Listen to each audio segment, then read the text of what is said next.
Harper Audio presents Manifest Your Destiny, written and read by Wayne Dyer.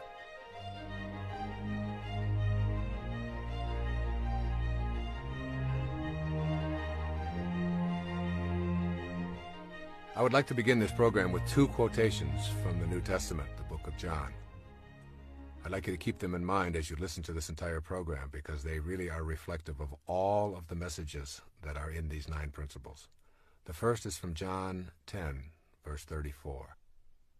Is it not written in your law, I have said, you are gods?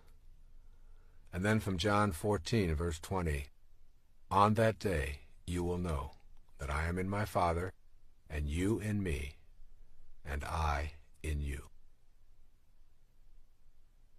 You have the power within you to attract to yourself all that you could ever want. This is the central theme of Manifest Your Destiny, which is unlike any book or program that I have ever previously produced.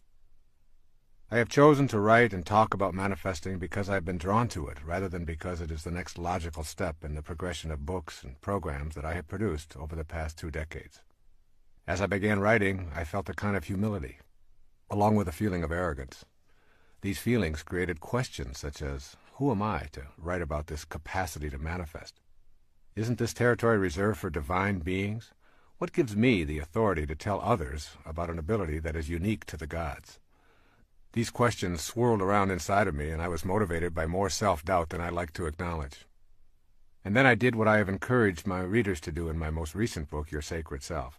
I banished all my doubts, and I began listening to the inner voices that kept telling me I would receive the guidance I needed, and that I would not be alone in this project. In other words, I surrendered and went deep within in my meditations and allowed myself to release all fear and doubt and simply to trust. It was at this time, as I was considering writing these principles and producing this program, even though I had no clear idea what they were precisely, nor in what order they should be presented, that I received a message from a teacher named Guruji, to whom this book is dedicated. Sri Guruji instructed me to listen to a tape on the power of manifesting and to practice in my own life what I was being taught, and then to present this manifesting technique to the world. I began to practice the manifestation principles in my daily meditations, just as they are presented in this book and in this program. I experienced astonishing results almost immediately. A few months later, I produced a compact disc and a cassette tape titled Meditations for Manifesting, and thousands of people began to use these principles and practice the manifesting meditation techniques. The results have been mind-shattering. I've heard stories of manifesting job promotions, having a baby, which was supposedly an impossibility, selling a home that had been on the market for years without potential buyers, and other stories of prosperity and healing that border on being miracles. I know that these principles work.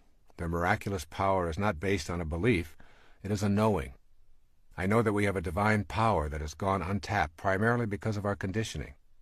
I know that you can begin to manifest for yourself virtually anything that you're capable of conceiving if you practice these 9 principles studiously. Make an effort to listen to these principles and begin to apply them in your daily life without judging them based on what you have been conditioned to believe about yourself as a person who is, quote, only human, unquote, and therefore limited. What you desire is of central importance, though you may never before have even thought of desire and higher spiritual awareness as compatible concepts. Yet the process of creating begins first with a desire. Your desires, cultivated as seeds of potential on the path of spiritual awareness, can blossom in the form of the freedom to have these desires in peace and harmony with your world. Giving yourself permission to explore this path is allowing yourself the freedom to use your mind to create the precise material world that matches your inner world. That inner world is the catalyst for determining your physical world experiences. You will have to abandon the idea that you are powerless over the circumstances of your life. You will need to shift out of the group mentality that says you are incapable of manifesting. Examine the pressures and beliefs which reflect the thinking of your immediate family, your extended family, your community, your religious groupings, your ethnic grouping, your educational business groupings, or any of a multitude of specialized units of people. Determine the areas of your life that are jammed up with the teachings of those mindsets, causing your personal evolution to be slowed down because what you truly desire or believe is not getting any energy from your unique individuality. As you unplug your circuits from those external forces, you will see the speed of your evolvement increase drastically. If you hear a voice behind your eyeballs that says, "Move forward," You no longer wait for everyone else to make a move forward before you take your first step. When you cultivate the inner conviction to manifest from the world of the unseen into the material world, you understand that there is a universal God force that is in all things in the universe. There's not a separate God for each individual, each plant, each animal, each mineral. They are all one. The same God force that is within you and causes you to think and breathe is simultaneously in everyone and everything else as well. There is no place that it is not. Consequently, that which you perceive to be missing from your life also contains the same God force or universal intelligence that is within you. Manifesting then becomes doing nothing more than bringing into form a new aspect of yourself. You are not creating something from nothing. You're learning to align yourself with an aspect of your being that your senses have not known they could activate. You and that which you want to manifest into your life are one. As I wrote this book, I had the most peaceful experience of writing that I've ever enjoyed. What you are listening to right now is the result of these 9 principles. The key word I kept in mind as I wrote and allowed these principles to manifest through me was the word tight. That means to me no extraneous verbiage, no case studies, and a minimum of quotations. Each principle is explained in as straightforward a manner as I know how. Each came directly from my heart and not from my head. When I felt I had said what was needed to be said, and when I had provided specific suggestions for implementing the principles, I simply stopped. You are listening to the tightest handbook I know how to devise to teach the fundamental principles for spiritual manifestation. My internal knowing is that when you practice these 9 principles, you will be given guidance. You will not be alone on this journey, and you will see your desires manifest as your destiny in your daily life. Finally, you will know that your job is to say yes rather than how. I'm sending you all green lights. The first principle is called becoming aware of your highest self. Within you is a divine capacity to manifest and attract all that you need or desire. This is such a powerful statement that I suggest you listen to it over and over again and savor it before you begin this journey. Remember, within you is a divine capacity to manifest and attract all that you need or desire. Most of what we are taught to believe about our reality conflicts with this statement. I have a divine ability to manifest and attract what I need or desire. Becoming aware of your highest self does not happen through physical effort, nor can one rely solely upon supernatural techniques. What is essential is that you learn that you are both a physical body in a material world and a non-physical being who can gain access to a higher level. That higher level is within you and is reached through the stages of adult development. I present these stages with some degree of expertise because I've spent many years in each of them. They have been stepping stones to my awareness of my higher self. Each stage involved experiences that permitted me to move ahead in my thinking and my awareness. There are 4 stages of adult development. The first is called the athlete. The word athlete is intended as a description of the time in our adult lives when our primary identification is with our physical body and how it functions in our everyday world. This is the time when life seems impossible without a mirror and a steady stream of approval to make us feel secure. The stage of the athlete is the time in our adult development when we are almost completely identified with our performance, attractiveness, and achievements. Obviously, it is healthy to take good care of your body by treating it kindly and exercising and nourishing it in the best way your circumstances allow. Having pride in your physical appearance and enjoying compliments does not mean you are body fixated. However, if your daily activities revolve around a predetermined standard of performance and appearance, you are in the stage that I am calling here the athlete. The second stage is identified by the word the warrior. When we leave the athlete stage behind, we generally enter the stage of the warrior. This is the time when the ego dominates our lives and we feel compelled to conquer the world to demonstrate our superiority. My definition of ego is the idea that we have of ourselves as important and separate from everyone else. The ego-driven warrior objective is to subdue and defeat others in a race for the number 1 spot. During this stage, we are busy with goals and achievements and competition with others. This ego-dominated stage is full of anxiety and endless comparison of our successes. Trophies, awards, titles, and the accumulation of material objects record our achievements. The warrior is intensely concerned with the future and who might be in his way or interfere with his status. The third stage is identified by the term the statesperson. The statesperson stage of life is the time when we have tamed our ego and shifted our awareness. In this stage, we want to know what is important to the other person. We've begun to know that our primary purpose is to give rather than to get. The statesperson is still an achiever and quite often athletic. However, the inner drive is to serve others. Authentic freedom cannot be experienced until one learns to tame the ego and move out of self-absorption. When you can let go of your own thoughts about yourself and not think of you for a long period of time, that is when you become free. The statesperson stage of adulthood is about service and gratefulness for all that shows up in your life. At this level, you're very close to your highest self. The primary force in your life is no longer the desire to be the most powerful and attractive or to dominate and conquer. You have entered the realm of inner peace. It is always in the service of others, regardless of what you do or what your interests are, that you find the bliss you're seeking. There is one stage even higher than the statesperson, and this can be described by the word the spirit. When you enter this highest stage of life, regardless of your age or position, you recognize your truest essence, the highest self. When you know your highest self, you're on the way to becoming a co-creator of your entire world, learning to manage the circumstances of your life and participating with assurance in the act of creation. You become literally a manifester. The spirit stage of life is characterized by an awareness that this place called Earth is not your home. You know that you're not an athlete, a warrior, or even a statesperson, but that you are an infinite, limitless, immortal, universal, and eternal energy temporarily residing in a body. You know that nothing dies, and that everything is an energy that is constantly changing. This inner infinite energy is not just in you, it is in all things and all people who are alive now and have ever lived. You begin to know this intimately. When you reach this level, you're in the space I think of as being in this world, but not of this world. Most people think of the spiritual world as a future occurrence that they will know after death. Most of us have been taught that the highest self is something that you cannot know as long as you're trapped in a body. However, the spirit is now.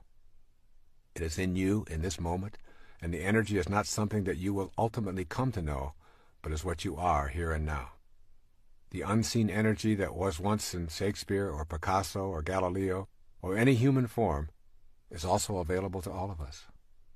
That is because the spirit energy does not die, it simply changes form. It can't die because it has no boundaries, no beginnings, no ends, no physical characteristic that we call form. That energy is within you. Gaining the awareness that you have a higher self that is universal and eternal will lead you to gaining access to the world more freely and to participating in the act of creation or manifesting your heart's desire. There is something called the seen and the unseen. Consider for a moment the world of form that you see around you, including your body. Who is that invisible I inside all of the tubes and bones and arteries and skin that are your physical form? To know yourself authentically, you must understand that everything that you notice around you was and is caused by something in the world of the unseen. That something is the world of the spirit. When you look at a giant oak tree, ask yourself what caused that tree to become what it is. It started from a tiny acorn.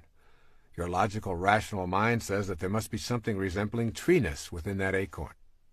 But when you open the acorn, you find nothing resembling a tree. All you find is a mass of brown stuff. If you further examine the brown stuff, you will discover distinctly acornish molecules, then atoms and electrons, then subatomic particles, until finally you find that there are no particles, only waves of energy that mysteriously come and go. Your conclusion will be that the acorn and the tree itself have a creator that is unseen, immeasurable, and called by those of us who need to classify such things the spirit or soul.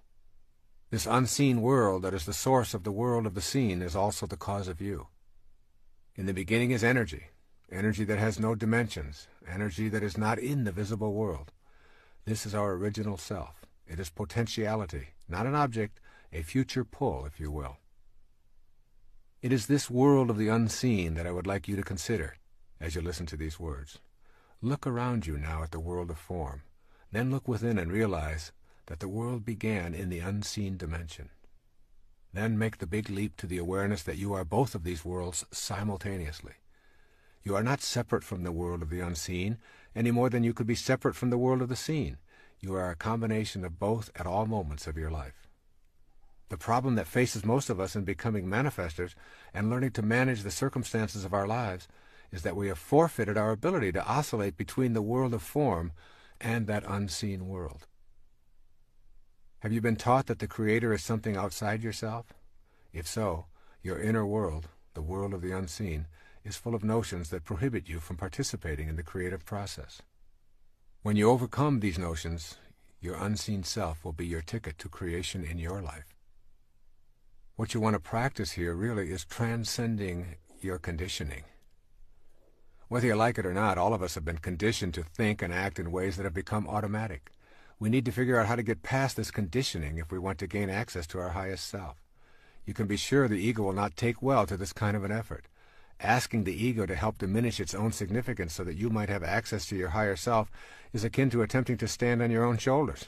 Ego is as unable to move aside in deference to spirit as is your eye able to see itself, or the tip of your tongue able to touch the tip of your tongue. Your task thus becomes a quagmire of paradoxes. If you rely upon your ego to get past the influences of the ego, it will only strengthen its hold on you. You must figure out how to emancipate consciousness from the limitations of your mind and your body. In the ego state, you generally experience yourself as a separate entity. To move past this conditioning, you want to begin to see yourself as humanity rather than as a separate form in a body. Very simply put, if you feel that you are disconnected from the rest of humanity and truly a separate entity needing to prove yourself and compete with others, you will be unable to manifest your heart's desire. If you are able to see yourself as a part of what you desire, you will have transcended the conditioning of your ego and of all the other egos who have contributed to this process in your life. Here are a few of the conditioned thoughts that keep your ego in charge of your life and prevent you from materializing what you desire and what desires you. The first is called, I am not in charge of my life. That force is outside me.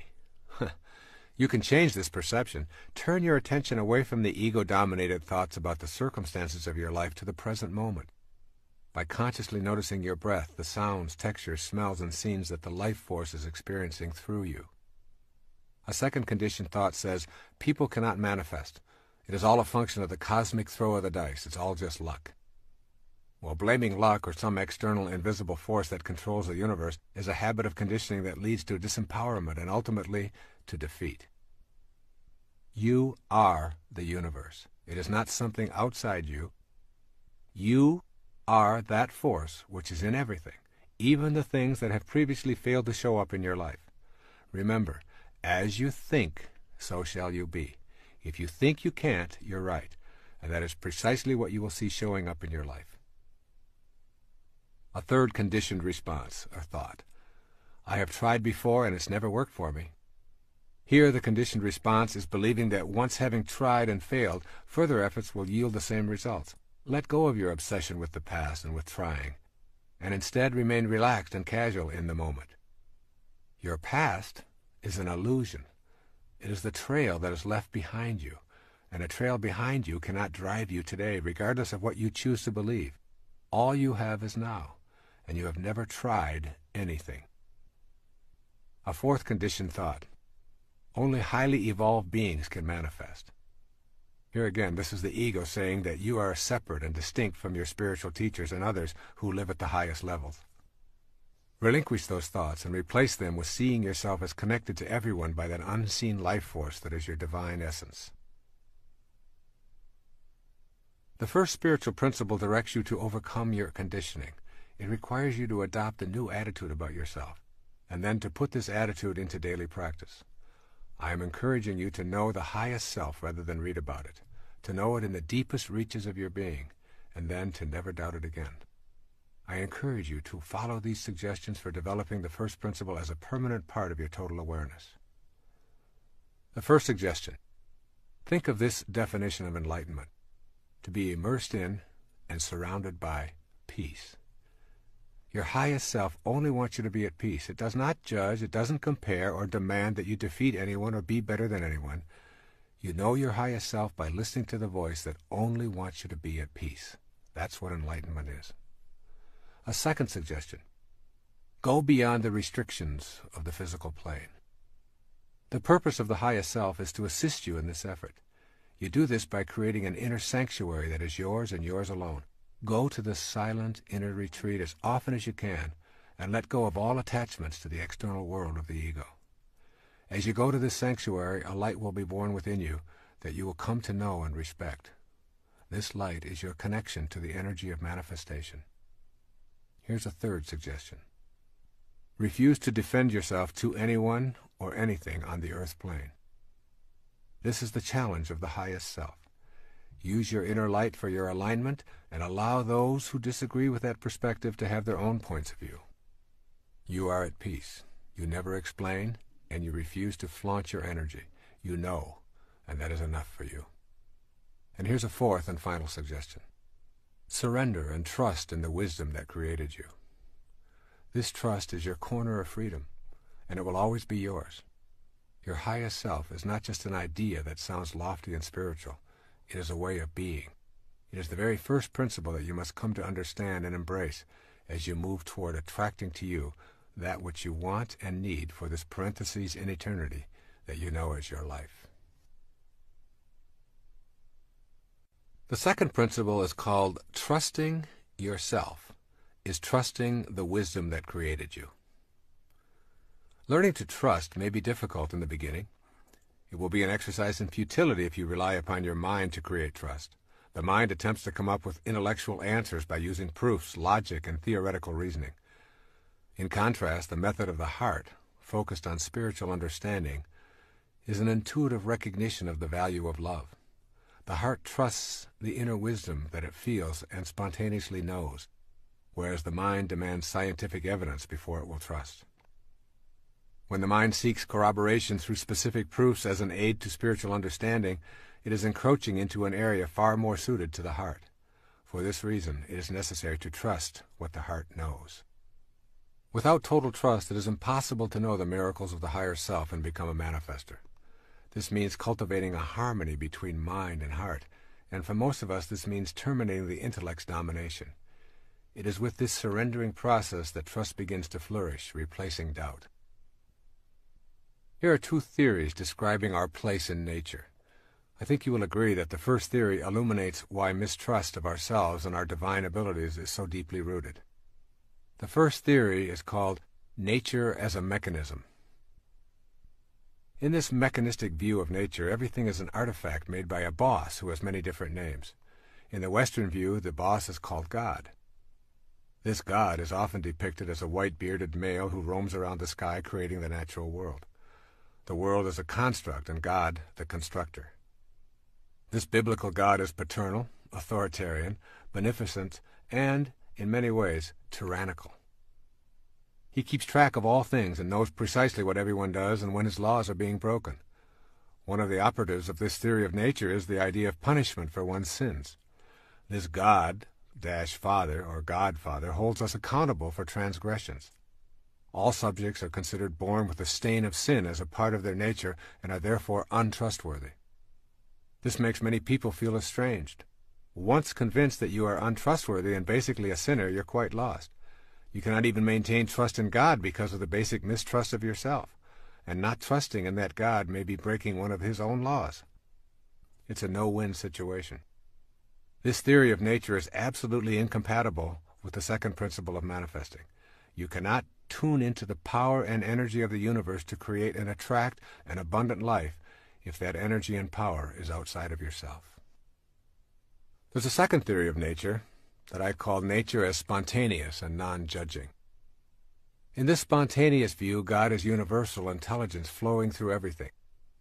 Nature is an unforced unfolding of life forms, and there is no boss. Rather than learning to manage and control the natural world, the impulse is to trust it. Human beings are an aspect of this God and are, therefore, carriers of divinity. Generally, in this theory, human beings are considered the highest level of life form. Trusting this most evolved natural human includes trusting the paradox of behavior described as good and bad, selfish and unselfish, or greedy and generous, in the same manner as we respect other life forms by trusting their processes. This second principle directs us to develop an inner knowing so that the natural process of what desires us is what we desire. Think of yourself as a consciousness being played out by God, just as a wave is a part of the ocean that is being played out by the ocean itself. The unseen divine energy is the ocean that your waveform is a part of. You can call it God, ocean, or anything else. This is a profoundly exquisite realization because with it you bring to your consciousness the inner awareness that you are actually in all things. This leads to miraculous manifestations. You begin to consider what it means to be in all things at one time. Authentic trust is only available through the knowing heart. When you enter this trusting space, everything will come to you that belongs to you because you've created the inner capacity to receive it. The irony is that what you wish to receive is a part of you. This can be a troublesome concept to grasp because of the ego's attachment to being separate and special. Nothing in your rational mind could convince you that water is made of 2 parts hydrogen and 1 part oxygen. It appears to be a fluid that flows and has nothing to do with gases. But when we subject water to scrutiny, its constituent elements become manifest. And so it is with the idea of being in all things at once. If you truly trust in this notion, you realize that everything that you perceive as missing in your life is a part of the same energy that you are. Manifesting becomes the art of bringing to yourself that which is already you. I have deliberately chosen not to use many quotations in this program. But I want to emphasize that every spiritual master and all of the saints and teachers and gurus or priests throughout history have espoused similar advice. This perennial philosophy connects all humanity from tribal and ancient to civilized and present times. It is the message that God is within and outside every living thing, and that there is a world we are a part of that is not subject to the changing world of time and space that we presently are a part of. Since it is everywhere, it is not only within you, it is you. The meaning of this is that God is not to be found so much as discovered within yourself. The statement, "Thou art the path," is more than an ecclesiastical admonition. It is a statement of your reality. And then you must consider prayer and what it means to understand this concept of trust. In the matter of prayer, it seems that we often view God as a gigantic vending machine in the sky who's going to grant us our wishes when we put in the proper tokens in the form of prayers. We expect to insert prayers, then pull on the knob and hope that God will dispense the goodies. The God vending machine becomes the object of our veneration. We tell the machine how good it is and how much we worship it and expect it to be good to us in return. The basic premise here is that God is outside us, and therefore what we need and want is also outside of us. If we believe that we are separate from God, the vending machine approach to prayer reinforces and deepens that belief. I prefer to promote the idea of prayer in its essence as a communion with God. What we seek in prayer is the experience of coexisting with God. Prayer is our communication of readiness for the desires of this sacred energy to manifest through our human form. Therefore, the true experience of God does not change or alter God, but it changes us.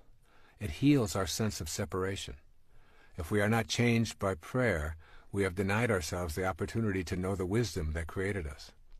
The search for happiness outside ourselves rekindles the idea that we are not whole and relegates prayer to the status of a plea to a boss God. We are then asking for favors rather than seeking a manifestation of our invisible, inspired self. Prayer at the spiritual level I'm talking about is not asking for something any more than the attempt to become a manifester is asking for something to show up in your life. What I call authentic prayer is inviting divine desire to express itself through myself. It expresses my experience of oneness with the divine energy. This may sound like a radical or even blasphemous notion, but is the source of all spiritual traditions. Here's a few examples. In Christianity, they say the kingdom of heaven is within you.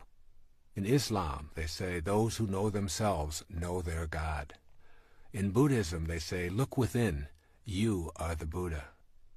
In Vedanta, they say Atman, or individual consciousness, and Brahman, universal consciousness, are one. Yoga says God dwells within you as you. Confucianism, heaven, earth, and human are of one body. And in the Upanishads, the ancient texts of the Hindus, by understanding the self, all this universe is known. Overcoming your conditioning in this area is crucially important.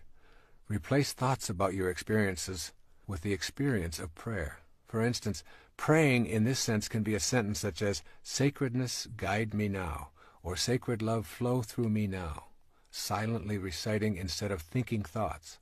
Prayer in this form is tilling and clearing the inner self of ego chatter so that what you desire and what desires you can grow.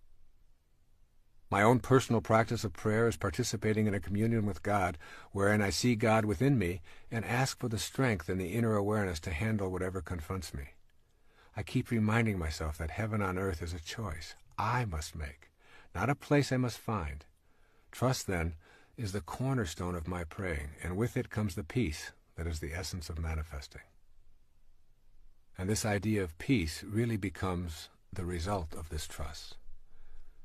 You may recall that earlier I defined enlightenment as being immersed in and surrounded by peace. The more you trust in the wisdom that creates all, the more you will be trusting in yourself.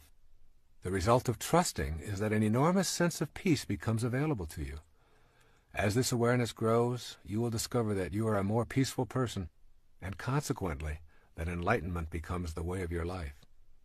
Being independent of the good opinion of others and being detached from the need to be right are two powerful indicators that your life is shifting toward a consciousness of trust in yourself and trust in God.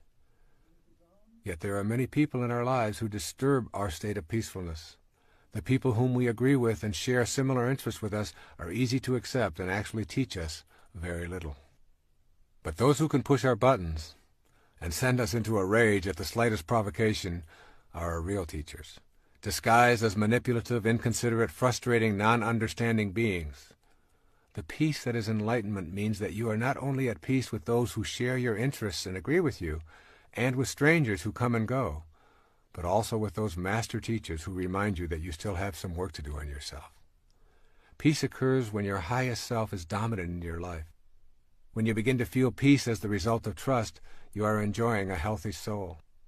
There are many things that you can do on a regular basis to make this second principle of trusting in the oneness a reality in your life. Here are a few suggestions to nurture trust in yourself and in that oneness. The first is called begin by admitting your confusion or failures.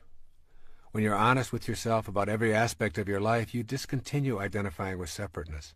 You then become ready for the insight that trust in yourself and trust in ultimate truth are one and the same. A second suggestion is to keep in mind that you cannot go to a higher ground if you're hanging on to a lower level. You cannot leave the physical world if you're so attached to it that you refuse to let go.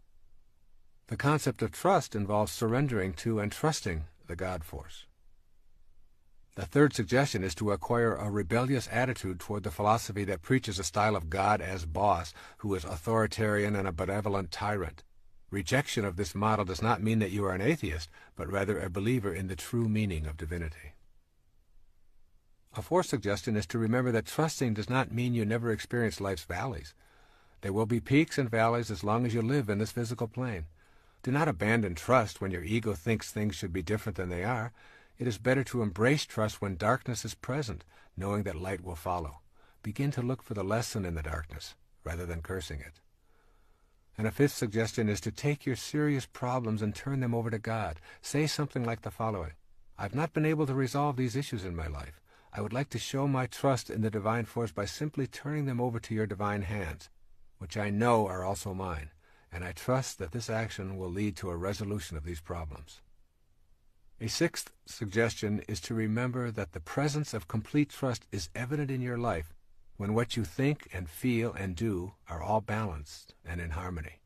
To say, I believe in a healthy body, and to practice eating in unhealthy ways dissolves trust in yourself. When you are incongruent with your thoughts, you are showing a lack of trust in the divinity that is your essence. And finally, a seventh suggestion, begin a meditation practice of contemplating the supreme principle that is beyond the pettiness of this world. Meditation is not merely making the mind think that it is meditating. Meditation is literally the embodiment of truth and trust. It is knowing that I can confront myself in a spirit of serenity and that what I seek will be attracted to me. This, then, is the energy of manifesting, and it comes most frequently when the mind is quiet. It is the quiet mind that comes in contact with the truth.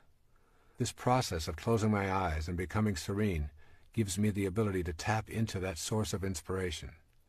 Inspiration, the very word comes from in spirit. This second principle of manifesting leads us to a higher place within ourself. You will be a silent sage, moving through this material plane knowing that you have tapped into a source of inspiration that provides you with all the sustenance you need. Indeed, you will begin to see how this earth plane is really a very big part of you, more so than you might ever have imagined. And this then becomes the subject for the third principle of manifesting. This third principle of manifesting is called, you are not an organism in an environment. You are an environed organism. One of the reasons the idea of being able to manifest is so foreign to most of us is because we have been brought up to believe that as individuals we are separate from our environment. We think it is our role to dominate it. Armed with this kind of logic, we are diminished in our ability to sense our connection to the environment. This third principle of manifesting begins with the understanding that it is absolutely impossible to describe ourselves as separate from our environment. I am coining a new word for the purpose of articulating this principle. Consider yourself an environed organism. This word signifies that there is absolutely no difference between you and your environment. You are your environment, and even more significantly for the purposes of this tape, your environment is you.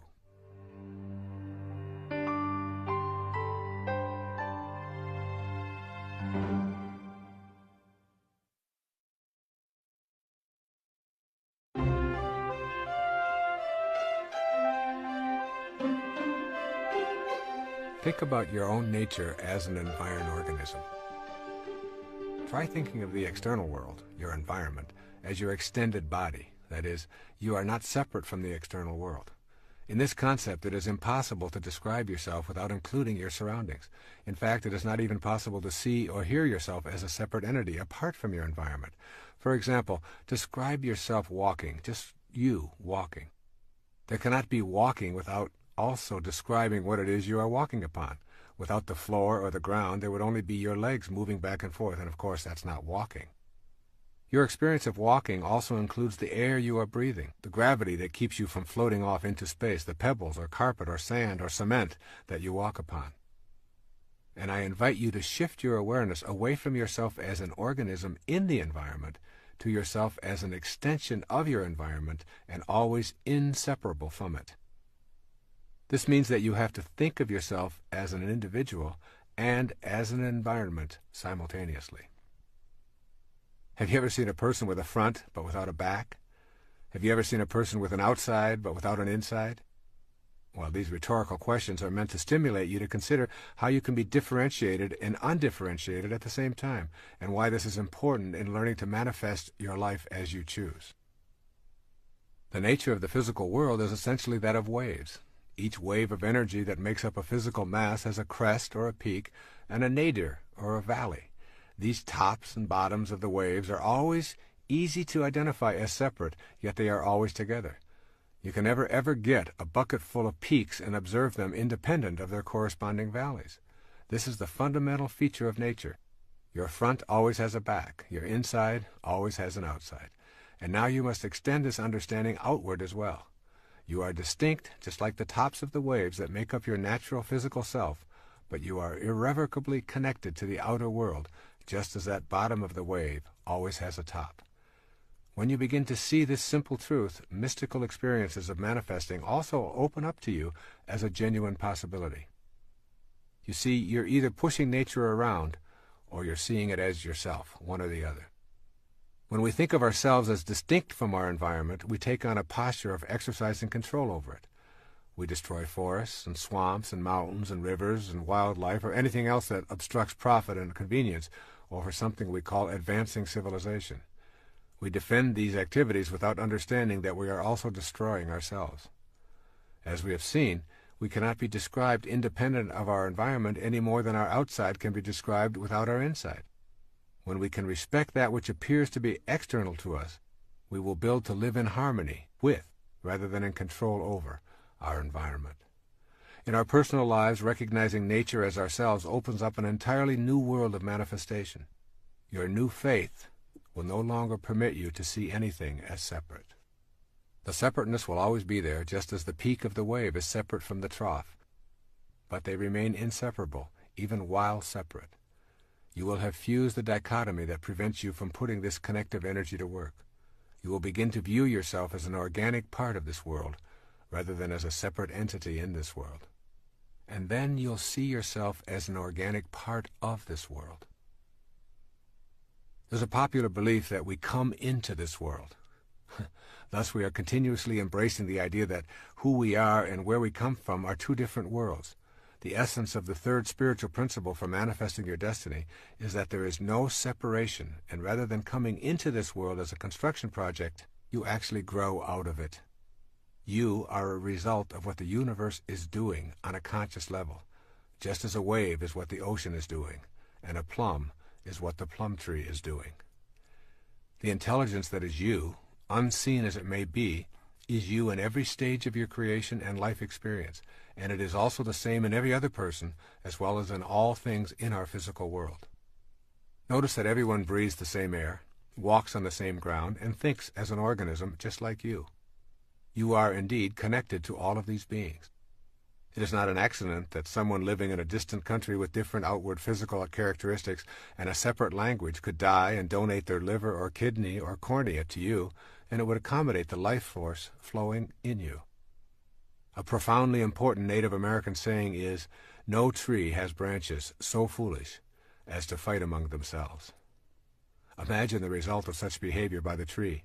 The tree and all of its parts would die from such an absurdity. Yet that is precisely what we do when we see ourselves as divided from all of the other people who are being peopled from the same divine intelligence. When you know that you grow out of this world just as an apple does from an apple tree, then you identify with the spiritual essence. It is in identification with this inner essence that you make your connection to everything else. And it is with this connection that you begin to attract your desires to your physical world. I want you to gain a clear sense of how you are actually growing out of this world.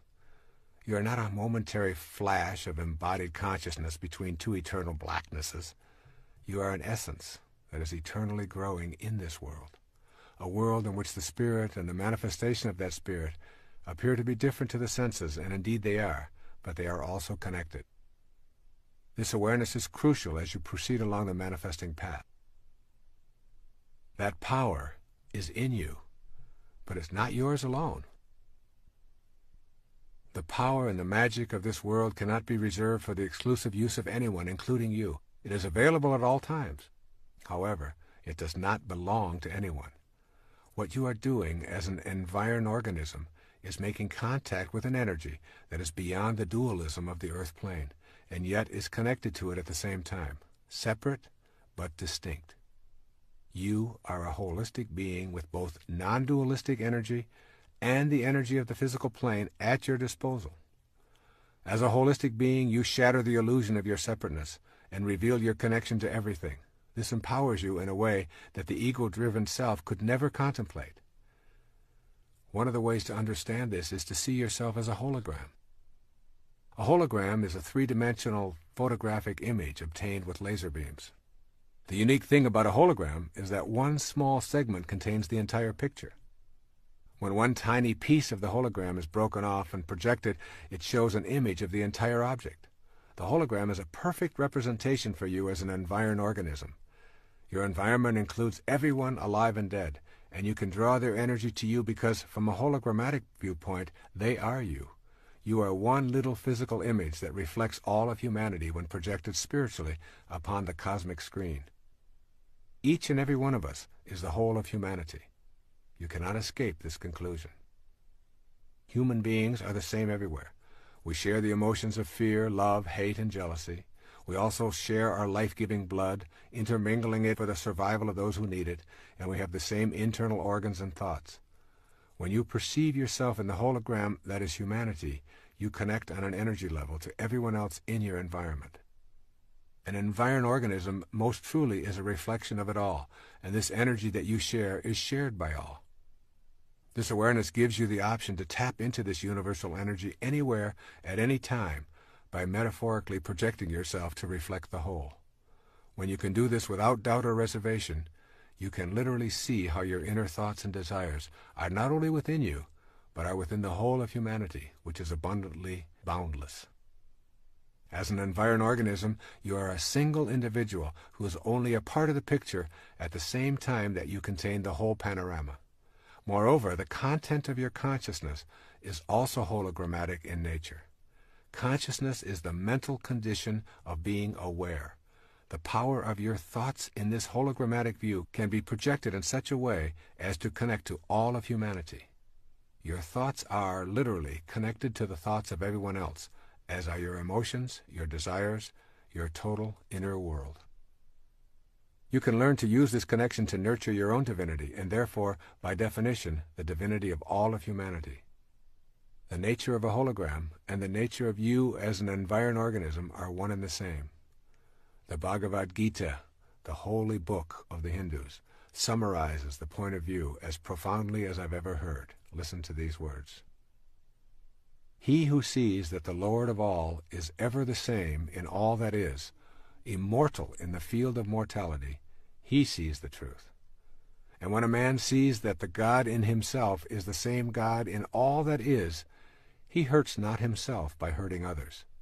Then he goes, indeed, to the highest path.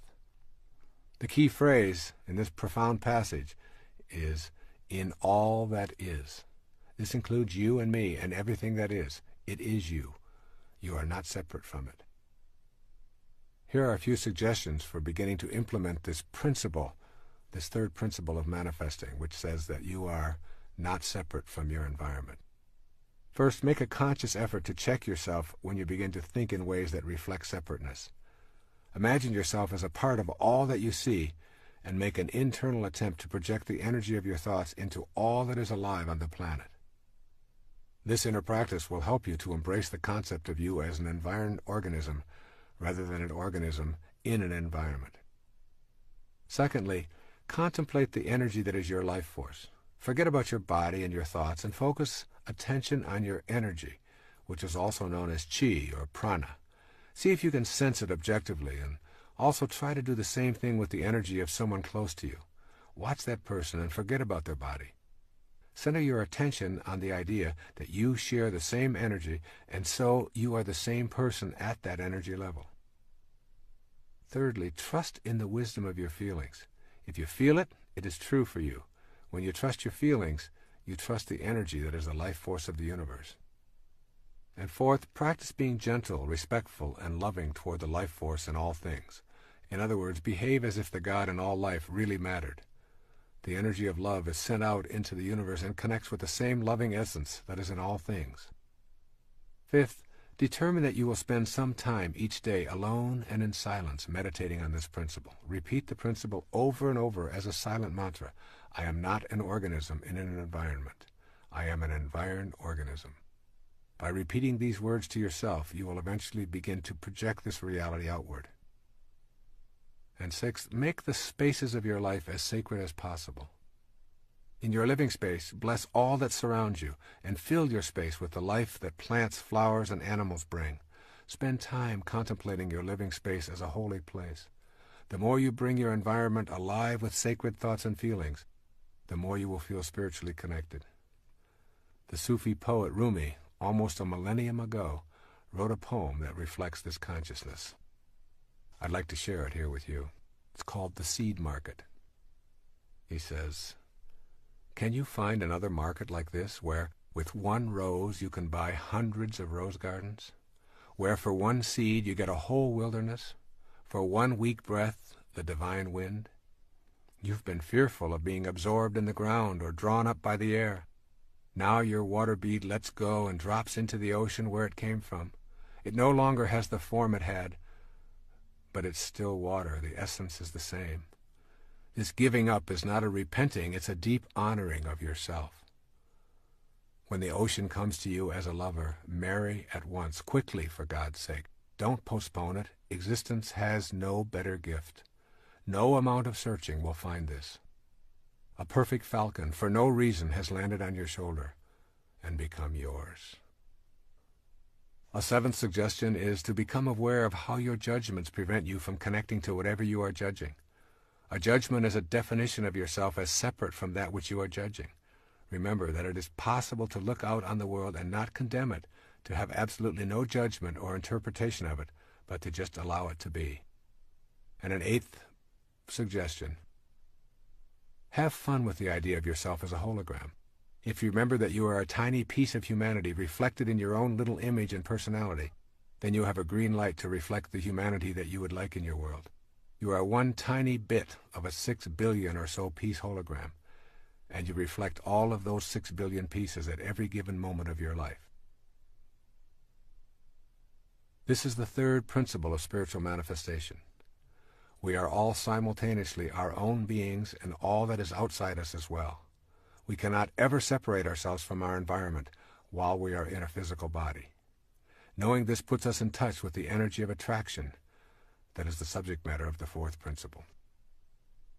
The fourth principle of spiritual manifestation says, you can attract to yourself what you desire. The central notion of manifesting is the understanding that you have within yourself the ability to attract the objects of your desire. Now, this may still seem to you to be out of your power, but if you have understood the previous three principles, then you're beginning to know that this power is within you. Being able to attract your desires may seem more likely when you consider how things move from the world of the formless into the world of the form. In one of the most intriguing sentences in the New Testament, St. Paul addresses this process of creation. He says it this way: things which are seen are not made of things which do appear. St. Paul is telling us that the creative energy is neither solid nor restricted. The physical world of form originates in something other than the form itself. St. Paul's words form the basis for my writing about this principle and for several of those to come in this tape. I believe they suggest how energy informs our ability to attract what we desire. St. Paul is giving us a clue about bringing our desires into the world of matter. Energy then becomes a force that we can tap into. In a film about his boyhood, Albert Einstein describes picking up a compass and watching it in fascination as the needle moved when he changed direction. He said that he became obsessed with understanding the invisible force that moved the compass needle.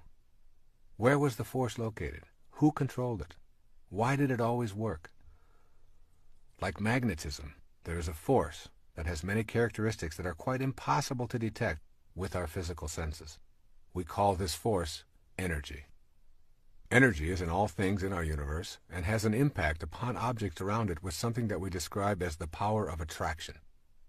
In magnetic fields, we can easily see it at work, yet we're unable to detect the formless energy with our sensory apparatus.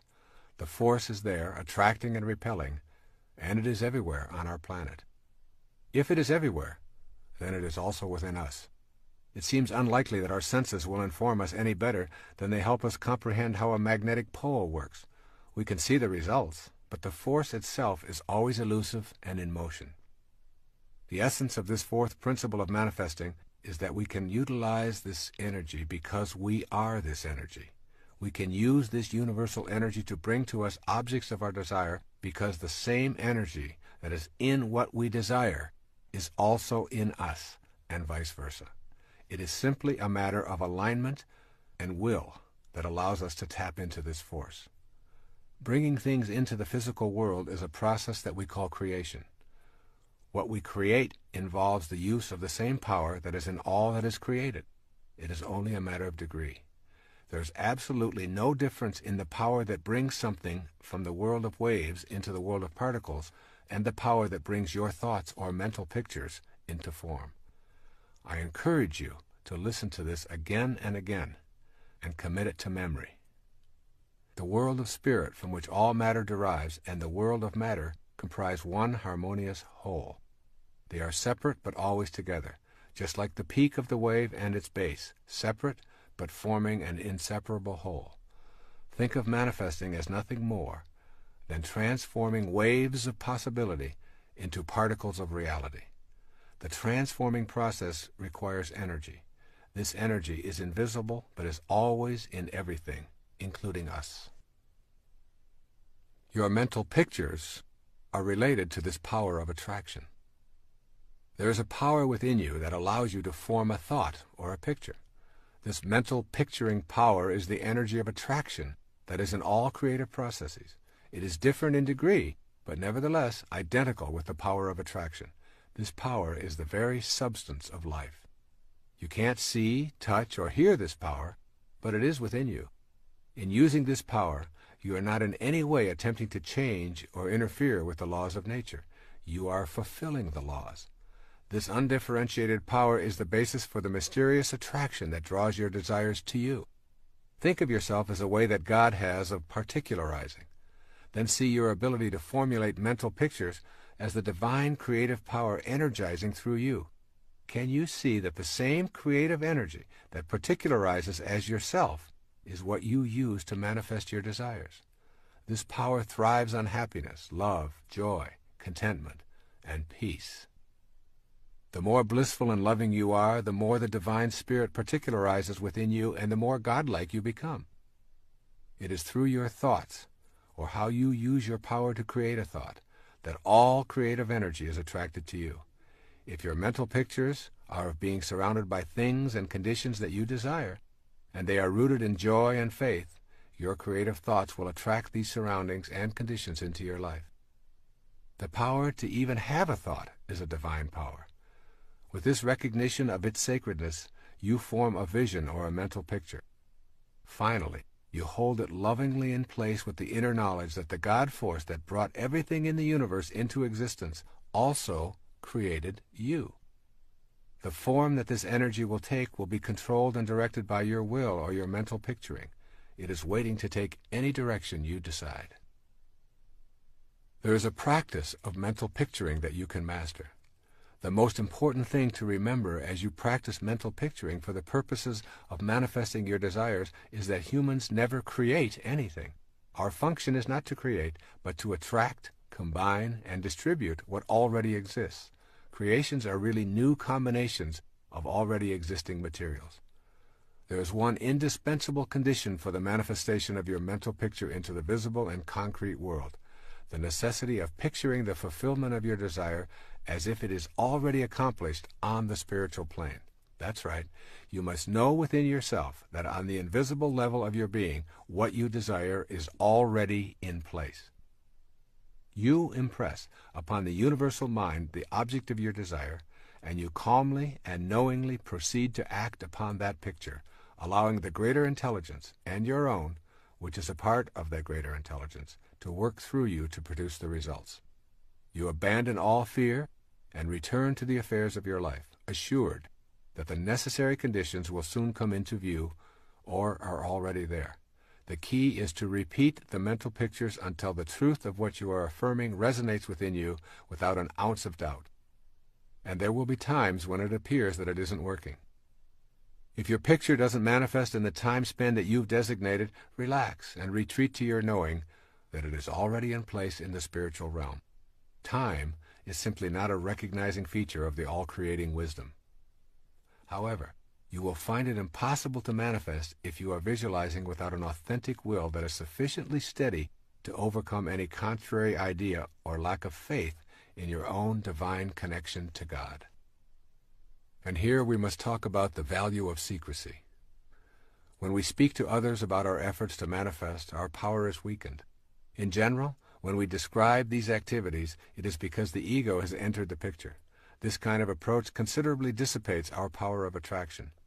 Maintain privacy concerning your own unique powers to attract to you what you desire. In order to tap into the extraordinary energy and use it in the co-creation process, it must remain yours and yours alone. The moment you discuss it with anyone who is alive today is the moment it diminishes. The higher energy, which is infinite, must create its own vehicle for manifesting, and it does so in the privacy of those vehicles. We are talking here about a vital force, a God force. Let's look at the nature of this vital force. It's difficult to comprehend a force that we cannot see, or touch, or hear, or smell, and still Know that it exists. It is similar to electricity. You plug in your appliance and you cannot see, touch, smell, or hear anything happening, but your electric hairdryer responds when you press the on switch. This is a good way to think of the vital force that is the all-creating God force as well. It is invisible, electrical in nature, always flowing, and always attracted to that which plugs into its source. A second characteristic of the life force energy is that it is always expanding, and it is unlimited in supply. The nature of the universe is abundance. It goes on beyond our concepts of beginnings and endings and boundaries. When we think we have it categorized and locked into a time-space boundary, it expands beyond our awareness, almost as if it must move further away from observation. You are an aspect of that force, and therefore you, too, are flowing, ever-expanding, and unlimited. It is your nature to be able to attract, to expand, to be unlimited. This force is in you, and this force is outside you. This force is you.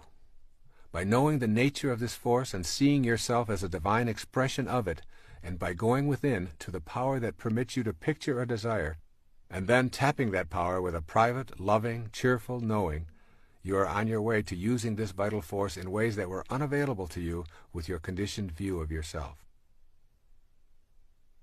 Let's look at some ideas for putting this principle into work in your life. When first arising in the morning, take a few moments to be alone and ask yourself, how did the conditions of my life that I would like to change first come about? How can I facilitate making conscious contact with my unlimited, invisible source of energy? You'll soon realize that the conditions of your life have been manifested by you, even though you are not conscious of bringing them about. Your thoughts and mental pictures of lack and scarcity and self-absorption and authoritarianism and illness and guilt and worry, and all of these have been put into the universal spirit and have manifested in your life.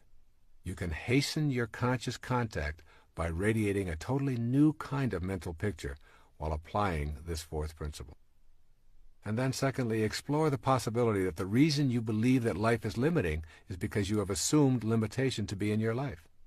Does your view of life include the natural creative process reproducing within yourself? Stay in this place within, and you will know conscious contact with the divine, all-creating intelligence. And then thirdly, never limit the spirit in any way.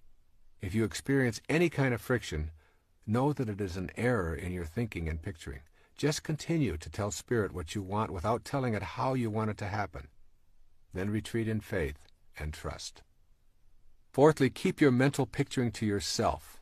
What you want to attract is a private matter between you and God. And fifthly, begin to act as if what you would like to attract is already in your life. If you want to create healing, formulate the picture, radiate out that energy to connect with the all-creating energy, be cheerful and trusting in your knowing, share it with no one, and then begin acting in a new, healthy manner. If you want to materialize more prosperity, then start the process of thinking abundantly and acting that way also, giving thanks for all that has manifested into your life. And sixth, I recommend that you browse through Walt Whitman's Leaves of Grass daily. Here's a portion that speaks of our oneness with the divine energy. Listen to Walt Whitman. Athwart the shapeless vastness of space, how should I think, how breathe a single breath, how speak, if, out of myself, I could not launch to those superior universes? Swiftly I shrivel at the thought of God, at nature and its wonders, time and space and death, but that I, turning, call to thee, O soul, thou actual me, thou matest time, smilest contented death, and fillest, swellest full the vastness of space. And so it is with you, no different from Walt Whitman or anyone else in the universe. Here's our fifth principle of manifesting. Honoring your worthiness to receive. In order to become a manifester, literally taking part in the process of co-creating your life and attracting to yourself the objects of your heart's desire, you must know that you are worthy of receiving. This will mean examining the attitudes that you knowingly and unknowingly hold about your life. Your thoughts, which are the architects of the foundation of your material world, are what you want to examine. You can remind yourself all day long that the same power that brought anything into the physical world also brought you. But if you do not feel worthy, you will disrupt the natural flow of energy into your life and create a blockage that makes manifestation impossible. The fifth principle reminds you that you are worthy of abundance. If your thoughts are based on an image of unworthiness for any reason at all, you will manifest what those thoughts impart to the universal mind. The energy described in the fourth principle will align with what it is that you radiate. As a man thinks, so is he, are not just empty words. Thinking that abundance is incompatible with spirituality is a myth that influences many of us and is the largest impediment there is to feeling worthy. What do we mean when we use this word selfish? The myth that abundance and spirituality are incompatible is fueled by thoughts that it is selfish and improper to visualize and desire material things. Let's examine this attitude and determine if you have been influenced into believing it to be your truth. Take a look around your world and notice the abundance and endlessness of our universe. It goes on and on, beyond our ability to imagine its vastness. This abundance flows from the same energy that comprises our fundamental essence. It is you. You are it. Material form is how spirit makes itself known to us while we are in form ourselves. Spirit manifests in trees and oceans and fish, birds, minerals, vegetables, flowers, and you. Matter is not an illusion or something that ought not to be, but it is the necessary means through which spirit differentiates itself on this plane of existence. To feel that it is selfish or non-spiritual to desire and manifest is to divide the world of spirit and the world of matter into polar opposites. When we adopt an attitude of spirit being incompatible with matter, we are denying the spirit that is in matter as its originating energy. We also deny the validity of ourselves as spiritual beings. When we shift to seeing that together they comprise one harmonious whole, we remove the stigma of selfishness. Just as each one of us is one harmonious whole comprised of spirit and matter, so too is the entire universe. The process of life taking form is a mystery. That mystery is governed by a creative energy that is knowable when we genuinely feel worthy of receiving its blessings in form. Abundance is the way of the creative force in the universe. You are entitled to have abundance in your life and to radiate prosperity to all that you encounter in your world. Nothing is gained by making yourself small and insignificant other than to manifest smallness and insignificance into your life. There are some core components of worthiness. Everything you need to master in order to make this fifth principle a working model in your life is available as a mental activity. You do not need to go out into the world and conquer it in any way. It is simply a matter of changing your mind about your basic worthiness to receive all of God's blessings, be they material or otherwise. Here are 5 major perceptions of beings who know they are worthy and deserving of all of God's blessings. The first says, "My self-esteem comes from myself." This person's statement of his or her inner perceptions might be something like the following: "As a child of God, my worthiness is a given. I am not divided into spirit and body. Rather, I am a part of the all-knowing creation called God itself." Too often the ideas of other egos are what constitute our impressions of ourselves. We listen to the admonitions of others who have low self-regard and who are attempting to exert influence and power over us. It is beyond the scope of most young children to resist these ideas. But as adults, we can look back at this hypothesis and free ourselves from its absurdity. You must know within that you are part of the light that lighteth every man. You are evidence of the existence of God, and in your own particularized individuality, you have God within you. Therefore, you must be able to say with conviction, "God is me, and I am God." It is this truth that will free you from your feelings of unworthiness to attract to yourself all that you desire. Your desires are the very tools that allow you to grow and experience the perfection of the universe. They take you beyond any limitations that you might have embraced and lead you to a higher spiritual awareness. Even the idea of achieving enlightenment and mastery is a desire, and one you must honor. A second statement of those who feel worthy: I accept myself without complaint. A person with this self-perception thinks something like the following: I am willing to face everything about myself without lapsing into self-contempt or repudiating my essential value as a piece of God. Self-acceptance is something that must be unconditionally known within ourselves. To accept oneself is not necessarily to accept every behavior. Rather, it is a refusal to engage in sabotaging acts of self-loathing. If you are in a state of self-rejection, you cannot feel worthy of the munificence of the universe. Your inner energy is centered on what is wrong with yourself and with complaining to yourself and anyone who will listen. Self-acceptance is nothing more than a shift in consciousness. It requires only a change of mind. If your hair is falling out, then you have the choice to mask it, worry about it, or accept it. Acceptance means that you honor your body and the divine intelligence that is at work. And when someone else implies that you have a problem because your hair is falling out, you don't even know how to relate to their observation. Acceptance removes the label of problem.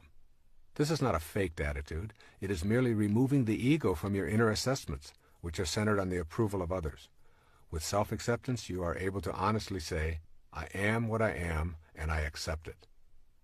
Once this attitude is firmly in place from a position of self-honesty, your worthiness to receive the gifts of the universe become aligned with that divine power.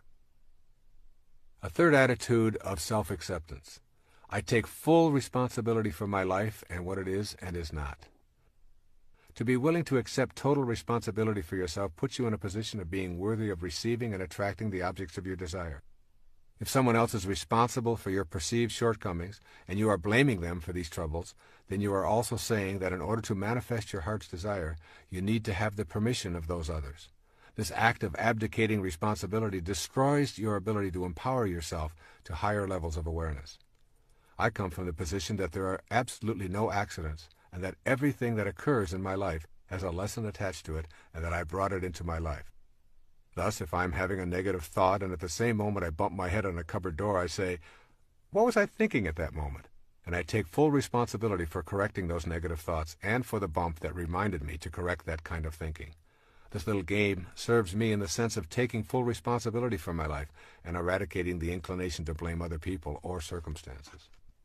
I trust in this inner knowledge. I rely on seemingly coincidental happenings, and I know that I am responsible for all of it. As this sense of responsibility has grown, I find it impossible to blame anyone for anything in my life. The willingness to be responsible without complaining puts you into the natural flow of all divine energy. With an attitude of self-responsibility, you will notice that the heavens are exceedingly cooperative. A fourth attitude of self-acceptance says, I do not choose to accept guilt into my life. This mindset creates thoughts such as, I will not use up the precious currency of my life, my present moments, immobilized with guilt over what happened in the past. This statement requires you to know the difference between A, genuine regret and learning from the past, and B, remaining in a state of reproach or guilt today. Learning from one's mistakes and taking corrective action are spiritually and psychologically sound practices. You did it, you didn't like the way you felt afterwards, so you decide not to repeat the behavior. That is not guilt. Guilt is when you continue to feel immobilized and depressed. Those feelings keep you from living effectively in the present. When you are filled with guilt, your energy is awash with anguish and self-reproach. You are so down on yourself that you are feeling unworthy of receiving blessings from the universe or anyone in it. Persistent feelings of guilt will prevent you from manifesting anything worthwhile because you are attracting the very same things that you are putting out to the universe. For example, if you are chronically overweight or addicted, your internal sentence of guilt sounds something like this. I'm really going to love myself when I finally am at a normal weight. Or I will truly value myself as a worthwhile human being when I am finally over this addiction once and for all. These internal sentences need to be shifted to, I love myself while I am overweight. I am not this weight in the first place, and I refuse to think of myself in self-degrading terms regardless of the condition of my body.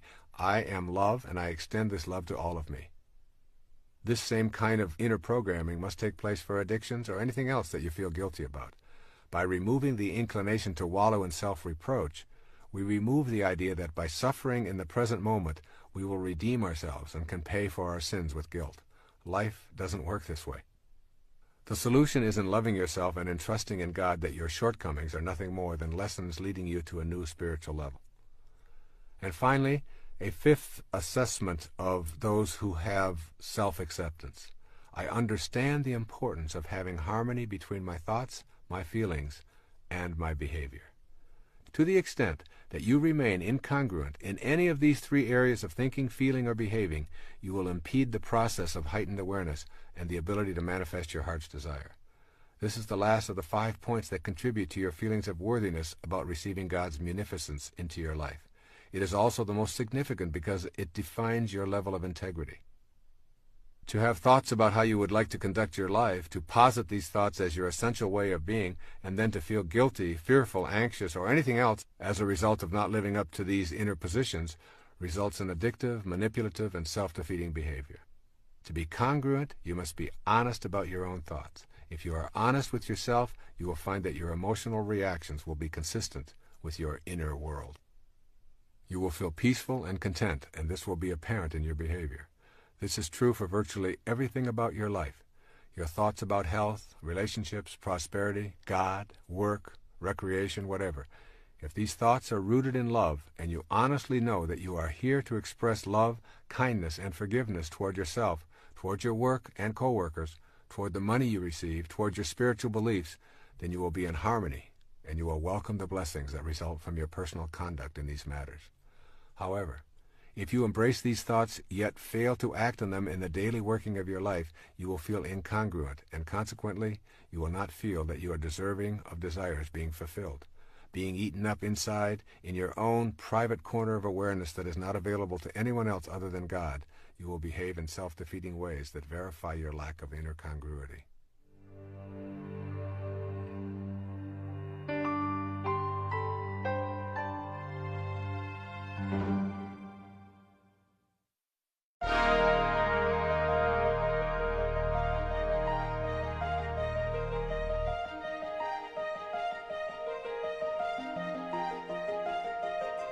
These 5 attitudes provide you with the tools for creating an inner atmosphere of worthiness. They all reflect an ability to live peacefully in the present moment and to discard many of the attitudes of your past that keep you in a constant state of feeling powerless and unworthy of being able to manifest more blessings and happiness into your life.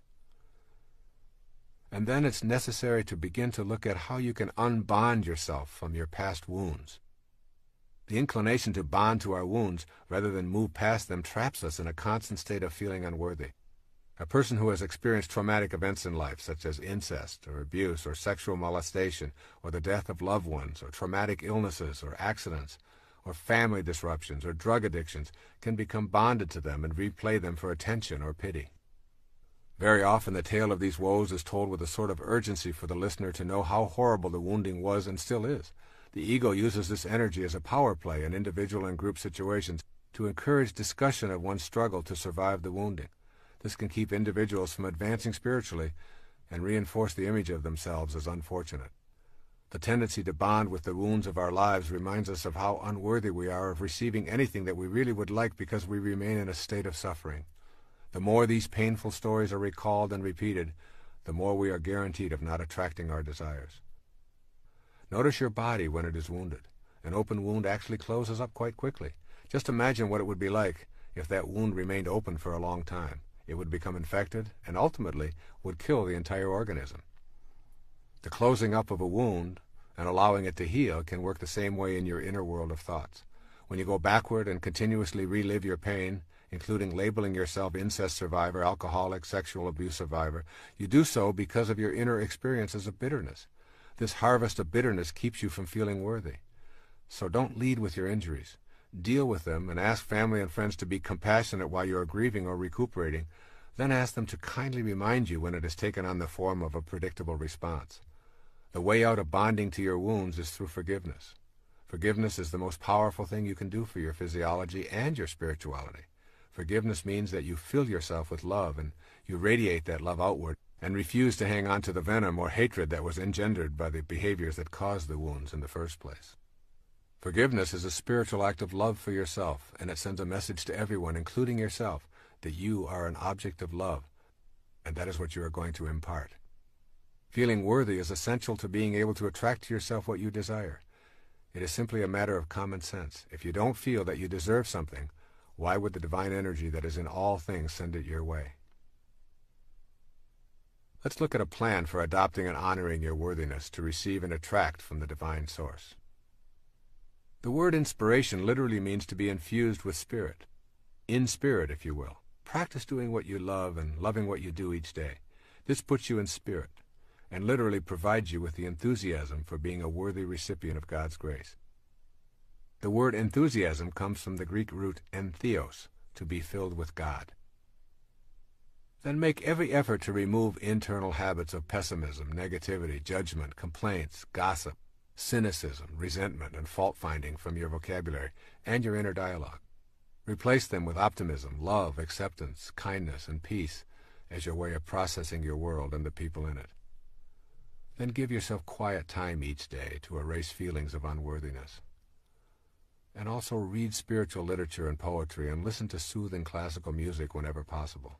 I have found that simply reading the poetry of Walt Whitman or Rabindranath Tagore or Rumi puts everything into a more sacred perspective for me. This beautiful poem from Khalil Gibran's The Prophet is an example of such literature. Pay particular attention to the words, "Your hearts know in silence the secrets of the days and nights," and "For the soul walks upon all paths." Here's Khalil Gibran on self-knowledge. And a man said, "Speak to us on self-knowledge." And he answered, saying, "Your hearts know in silence the secrets of the days and nights, but your ears thirst for the sound of your heart's knowledge. You would know in words that which you would have always known in thought. You would touch with your fingers the naked body of your dreams. And it is well you should. The hidden wellspring of your soul must needs rise and run murmuring to the sea, and the treasure of your infinite depths would be revealed to your eyes, but let there be no scales to weigh your unknown treasure, and seek not the depths of your knowledge with staff or sounding line, for self is a sea boundless and measureless. Say not, I have found the truth, but rather, I have found a truth. Say not, I have found the path of the soul. Say rather, I have met the soul walking upon my path. For the soul walks upon all paths. The soul walks not upon a line, neither does it grow like a reed. The soul unfolds itself like a lotus of countless petals. Allow yourself to be surrounded by things of beauty as much as possible.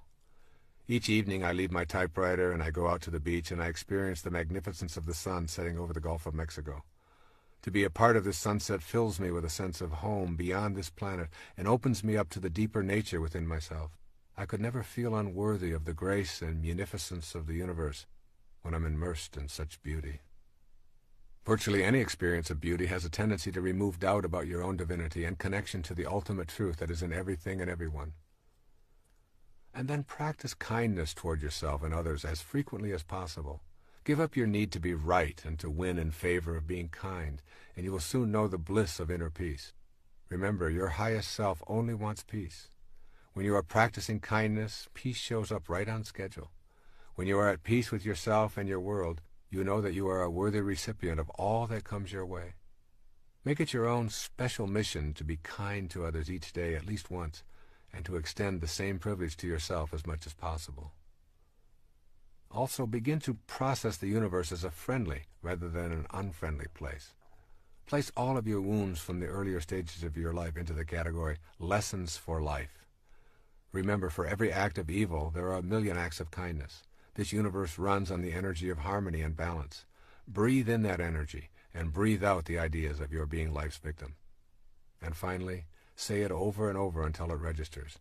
I am what I am, and I am worthy of the abundance that is the universe and all that is in it, including me.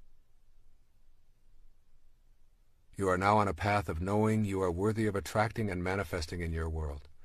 You are aware of your highest self. You trust in yourself and the divine wisdom that created you. You know that you are not separate from your environment and that the power to attract is within you. The next principle involves the energy of love and how important it is to know and experience it in all of your being before you begin applying the last three principles of manifestation.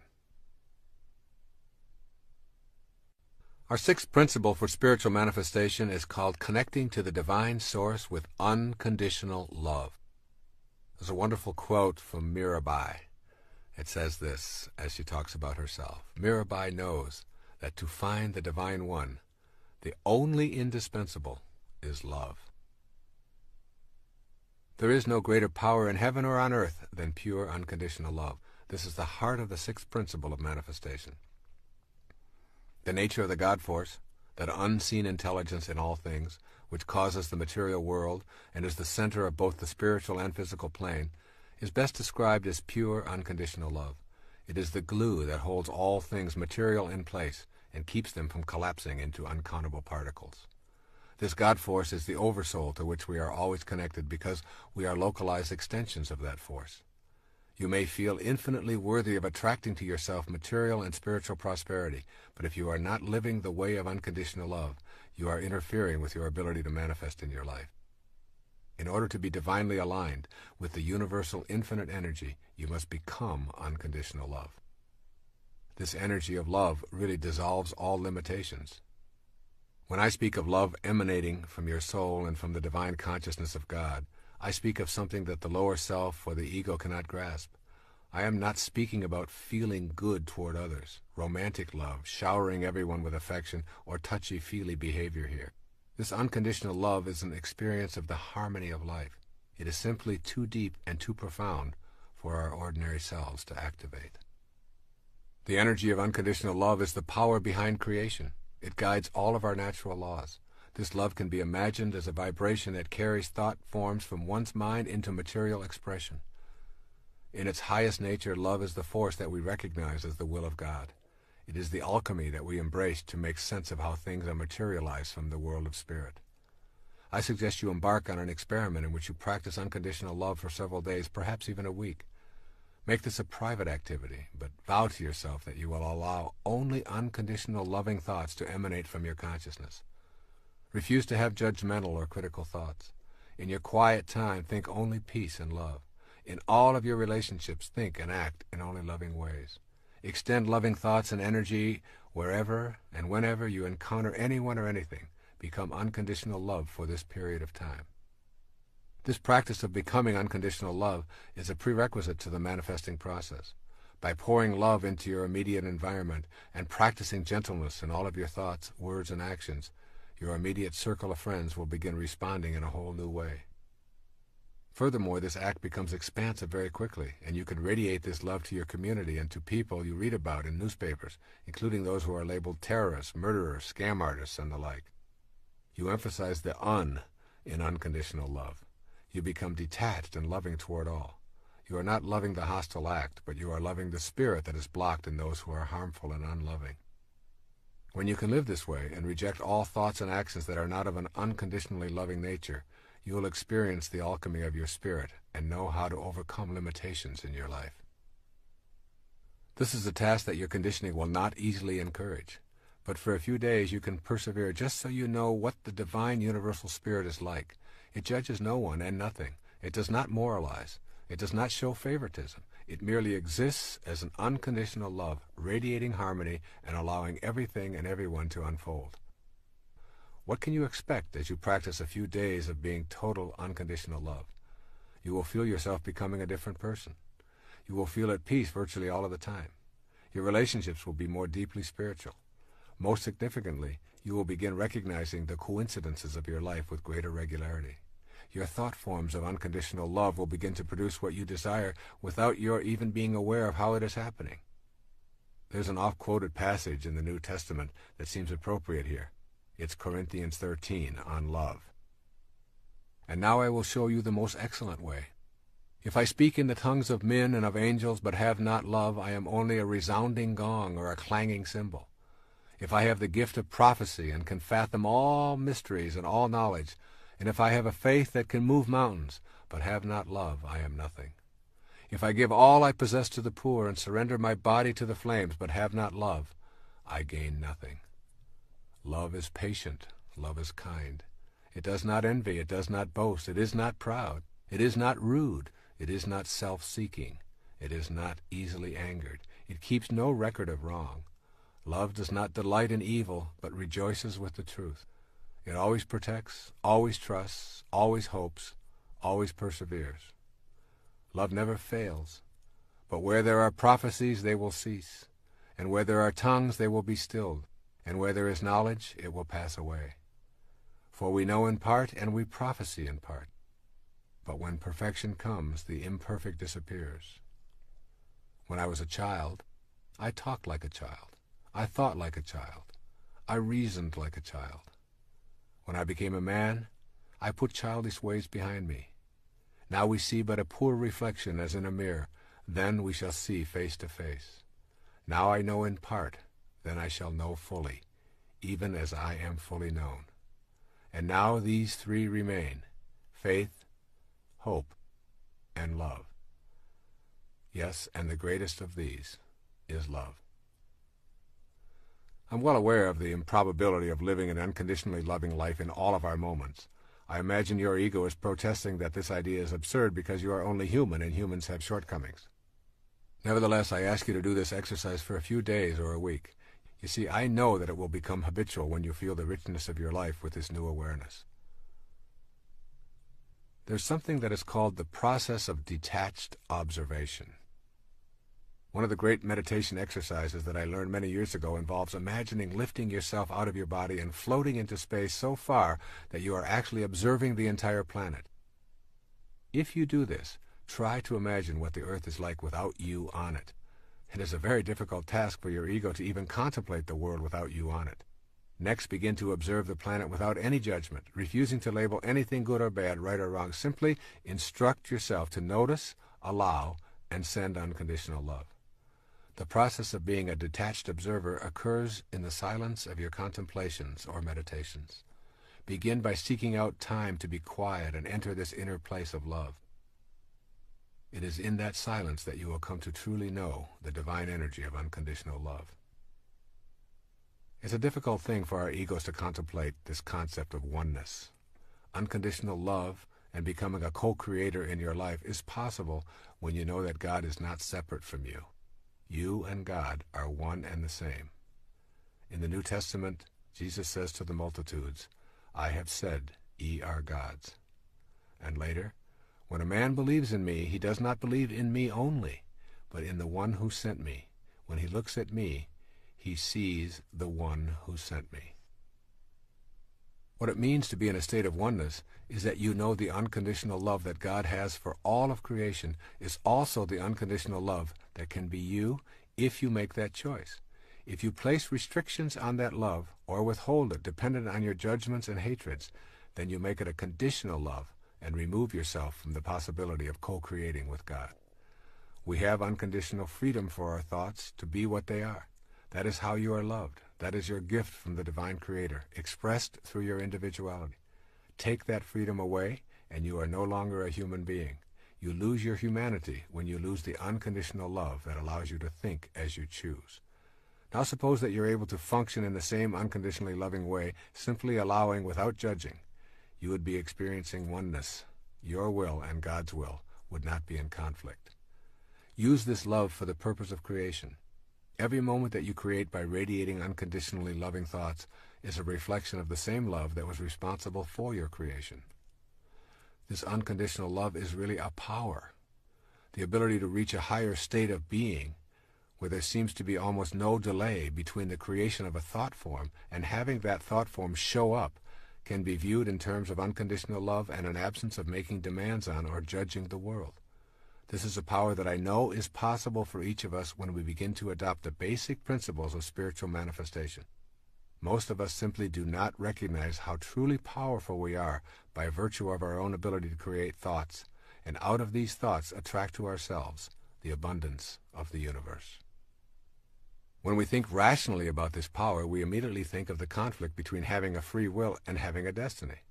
This conflict often obviates the need within us to think and live in unconditionally loving ways. Let's take a quick look at this matter of destiny, which is in the title of this tape, and put it into a different context. Destiny is not preordained. Destiny is ordained totally by you. Every single moment of your now existence is the result of your previous thought. The idea that everything is already laid out for you in advance is a hallucination. You can and do manifest your own destiny. Your free will is your gift of unconditional love.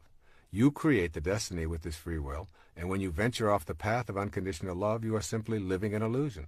The illusion is that the thoughts that you have of your separateness from God's will put you into an obsequious position, that God is something you must fight or fear.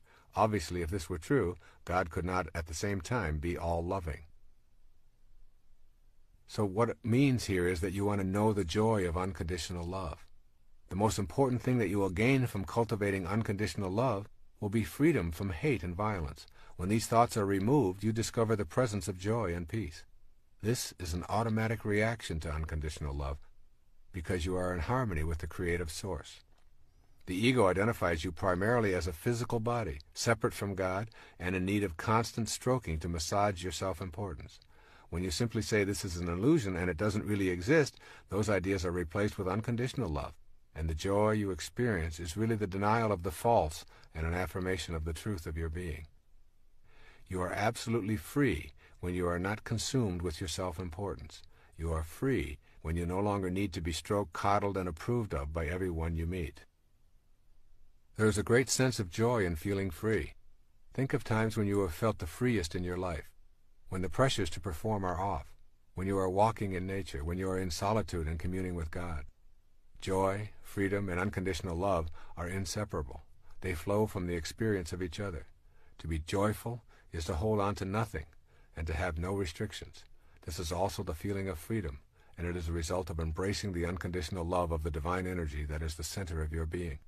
This is not to say that one ought not to enjoy a massage, a delicious meal, lovemaking, and all of the pleasures of the body, but it is the mind that is processing and allowing you to experience the pleasure. It is the mind that makes it real. Your purpose is to align your mind with the unconditional love that is the divine source of all material things, including your body. With that alignment comes joy and power. When one drop of water separates from the ocean, it becomes a speck that is essentially powerless and weak. But when it aligns with its source, the ocean itself, it is powerful beyond what is possible as an individual drop of ocean, and so it is with you. Unconditional love is really nothing more than the absence of fear. The ego is where fears originate, with constant messages that you are incomplete and need more, that you need to win to be better in comparison to others. With its unceasing pressure, the ego keeps you in a constant state of turmoil and anxiety. Here is where all fears are birthed and nurtured within you. To accept unconditional love as your premise for living, you will have to tell the ego that there is no need to prove anything, and that all you want or hope for is already here. With this kind of declaration, fear is removed from your life and is replaced with love. Remember the biblical quote, "Perfect love casteth out all fear." This principle of unconditional love as a prerequisite to manifesting your own destiny is a tough one to put into practice full time, yet you could begin this process by working on it one step at a time, beginning right now. Here are a few of the ways of putting unconditional love into practice in your life. Remember to keep uppermost in mind that love transforms. Unconditional love heals the body and the mind. And then also remember that the polarity of love is fear. Fear is a current of energy that literally runs through your body and is produced when you feel cut off from the source of unconditional love. Every time you experience fear, ask yourself, what's going on that I have substituted fear for love in this moment? Also, begin to acquire a private, non-publicized, and regular habit of meditating. With every breath you take, feel yourself taking in unconditional love. With every exhalation, expel thoughts of fear. Then pick one day to practice this exercise with a partner of your choice. Make a decision to think, act, and radiate nothing but unconditional love for the entire 24-hour period, including your dreams. If this works for you for one day, see if you can extend it for another day or two. Also, try making a decision to turn over your most difficult challenges in the area of unconditional love to God. Simply turn them over with a request such as, I have been unable to bring love into my life in these areas, and I am asking for your divine guidance in accomplishing this. Also, in your silent moments of prayer, do not be afraid to ask for help. And then know the connection between manifesting your heart's desire and unconditional love. Without your connection to this love, you lose your connection to the creative process. Unconditional love is in all things you wish to attract as well as in you. Keep it honestly, and you keep your ability to know that you are a God. Lose it, and you lose your godliness. It is that simple. And finally, make your word law. If you say it, live up to it lovingly. This gives you a sense of inner balance. The universe runs on balance, and the energy that keeps it in balance is love. By declaring yourself a person who keeps his word, you align yourself with the loving essence of the world. This concludes the sixth principle for manifesting. Unconditional love is the cornerstone of your mental picturing.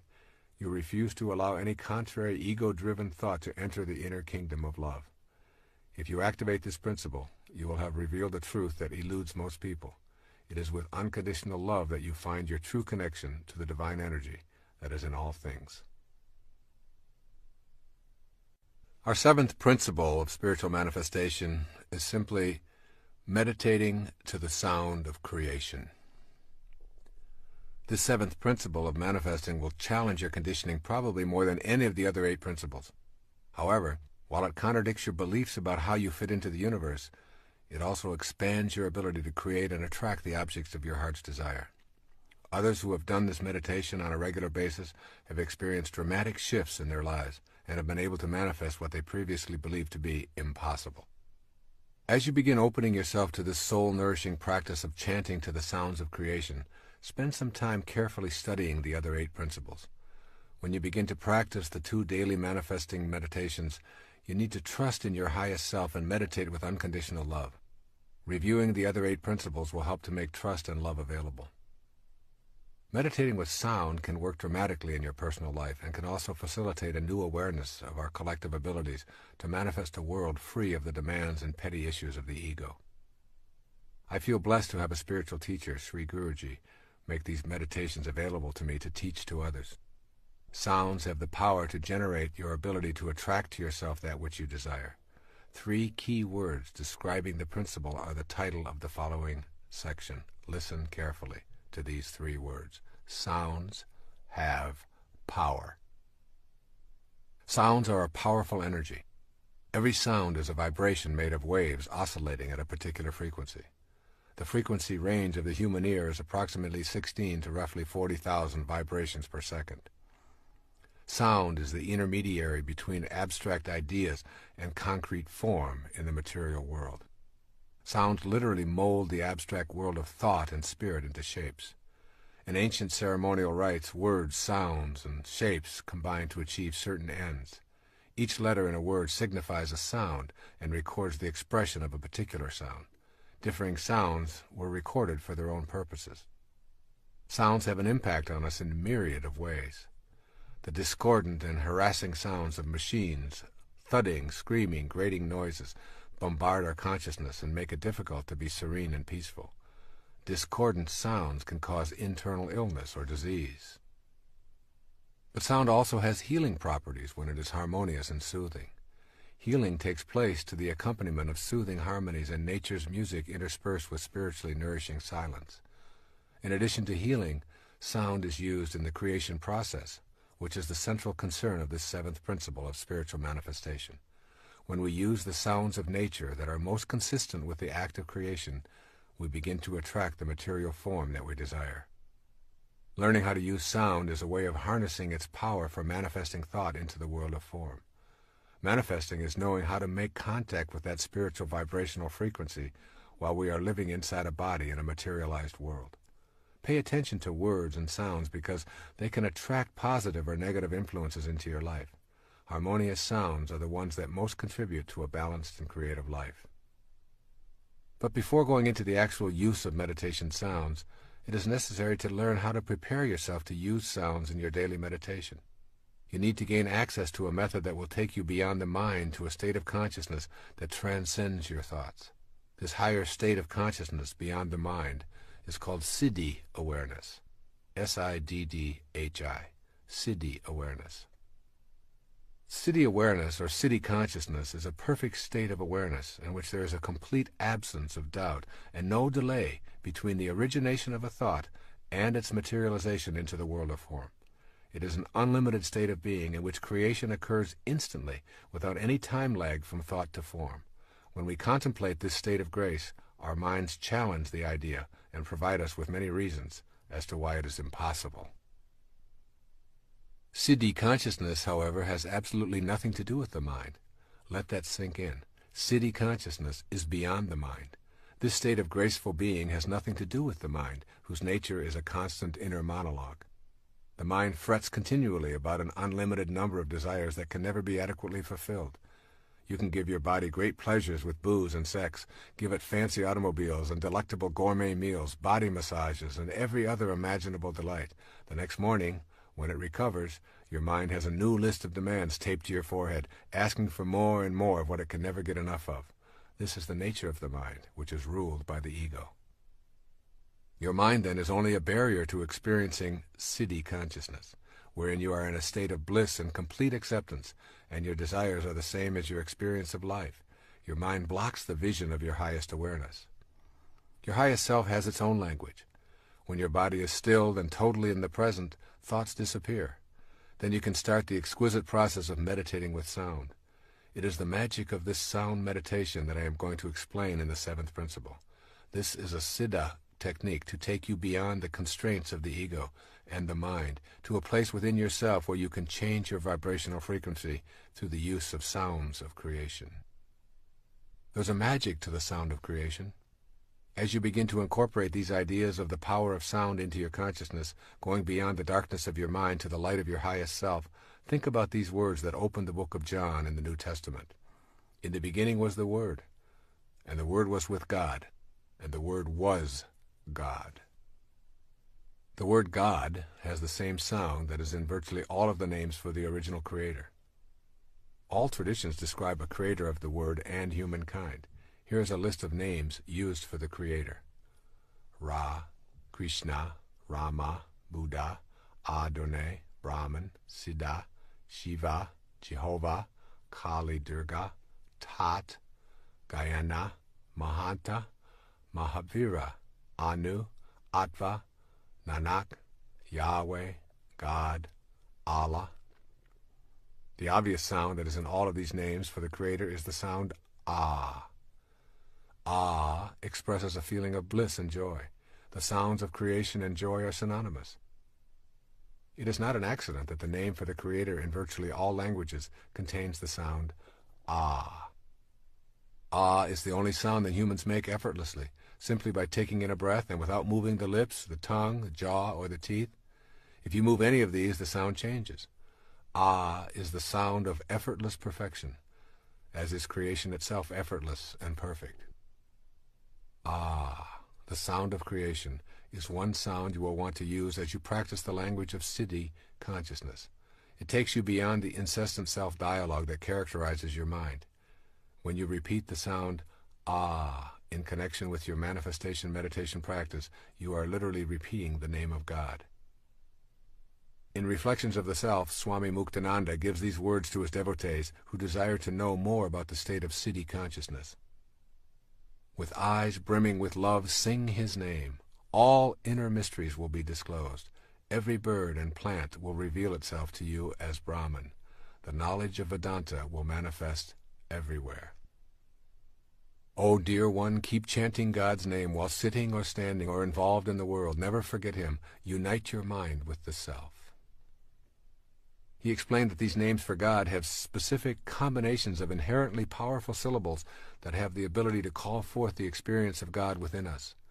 Making these sounds acquaints us, perhaps for the first time, with the subtle God force within ourselves. Thousands of years ago, Patanjali set down his highly celebrated Yoga Sutras. They were designed to help guide seekers to the highest state of awareness, siddhi consciousness. He offered this advice: repeat and meditate on Om. Om is a symbol for the universal sound of creation. Repeating this sound causes the disappearance of obstacles and an awakening of a new, higher consciousness that is the creative energy. Continually chant God's name is the advice of the masters of self-awareness to those who seek to participate in the act of creating and manifesting. The sound Ah is the sound of God. Make the repetition of the name of God a daily meditation practice, and you will literally transform yourself into this universal sound of creation. You will become one with the sound that mediates between the world of form and the highest frequencies of the spiritual world. This creation meditation is also involved with 2 chakras of the body. Of the 7 chakras of the body, 2 are significant in learning this manifesting technique. The base chakra, the sex center, is one, and the third eye, located between the eyebrows, is the other. Imagine for yourself a channel between the base chakra and your third eye. You are going to clear this imaginary passageway between these 2 chakras and feel yourself open the third eye so that you can imaginatively project your manifesting energy out the new opening. The base chakra is the center of procreation. The third eye chakra is for the purpose of manifestation.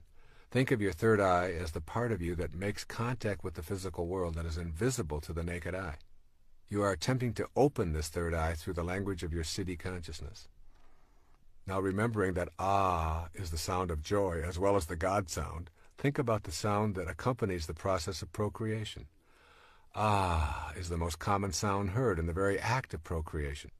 And more often than not, God's name is repeated as a soul arrives from the world of the unseen into the world of materialized form. Oh God! Oh my God! Ah! Initially, this may seem amusing, yet it is incontrovertible that these are universal clues to the process of manifestation.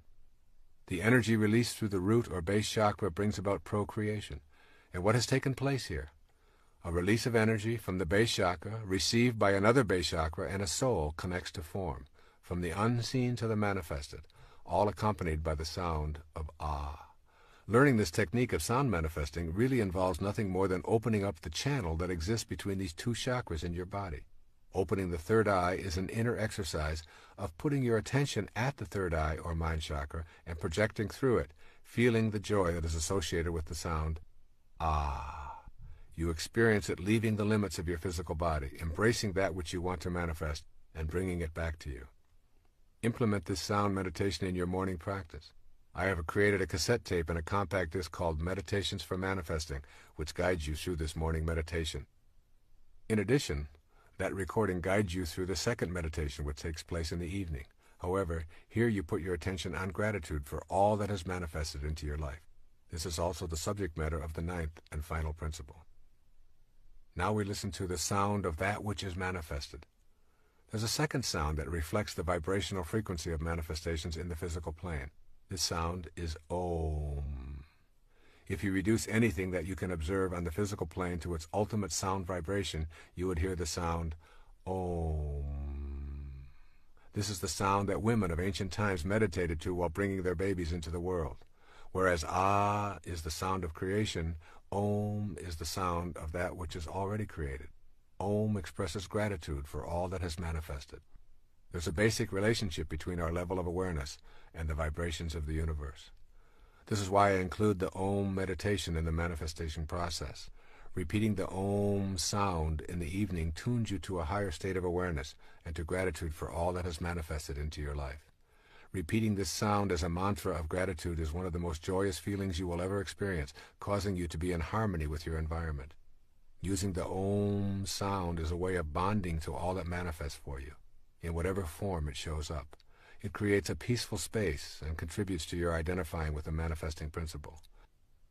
These two sounds, Ah and Om, used on a daily basis, form the basis for your becoming adept at connecting with what you desire and understanding totally the message of this tape, which is that you indeed manifest your own desires and destiny. Now let's take a look at the practice of meditating for manifesting. Manifesting and meditating cannot be separated. They are like the crest and the trough of the wave, separate and distinct from each other, but always together. You cannot become adept at manifesting the desires of your heart if you are unwilling to devote time to the practice of meditation. Meditation is simply the act of being quiet with yourself and shutting down the constant monologue that fills the inner space of your being. That inner noise is a shield preventing you from knowing the highest self. Engaging in sound meditation is a useful way of accomplishing inner silence and removing the influences of the constant chatter that is largely produced by the ego. The best times for meditating using this manifesting technique of repetitive sounds are at sunrise and sunset.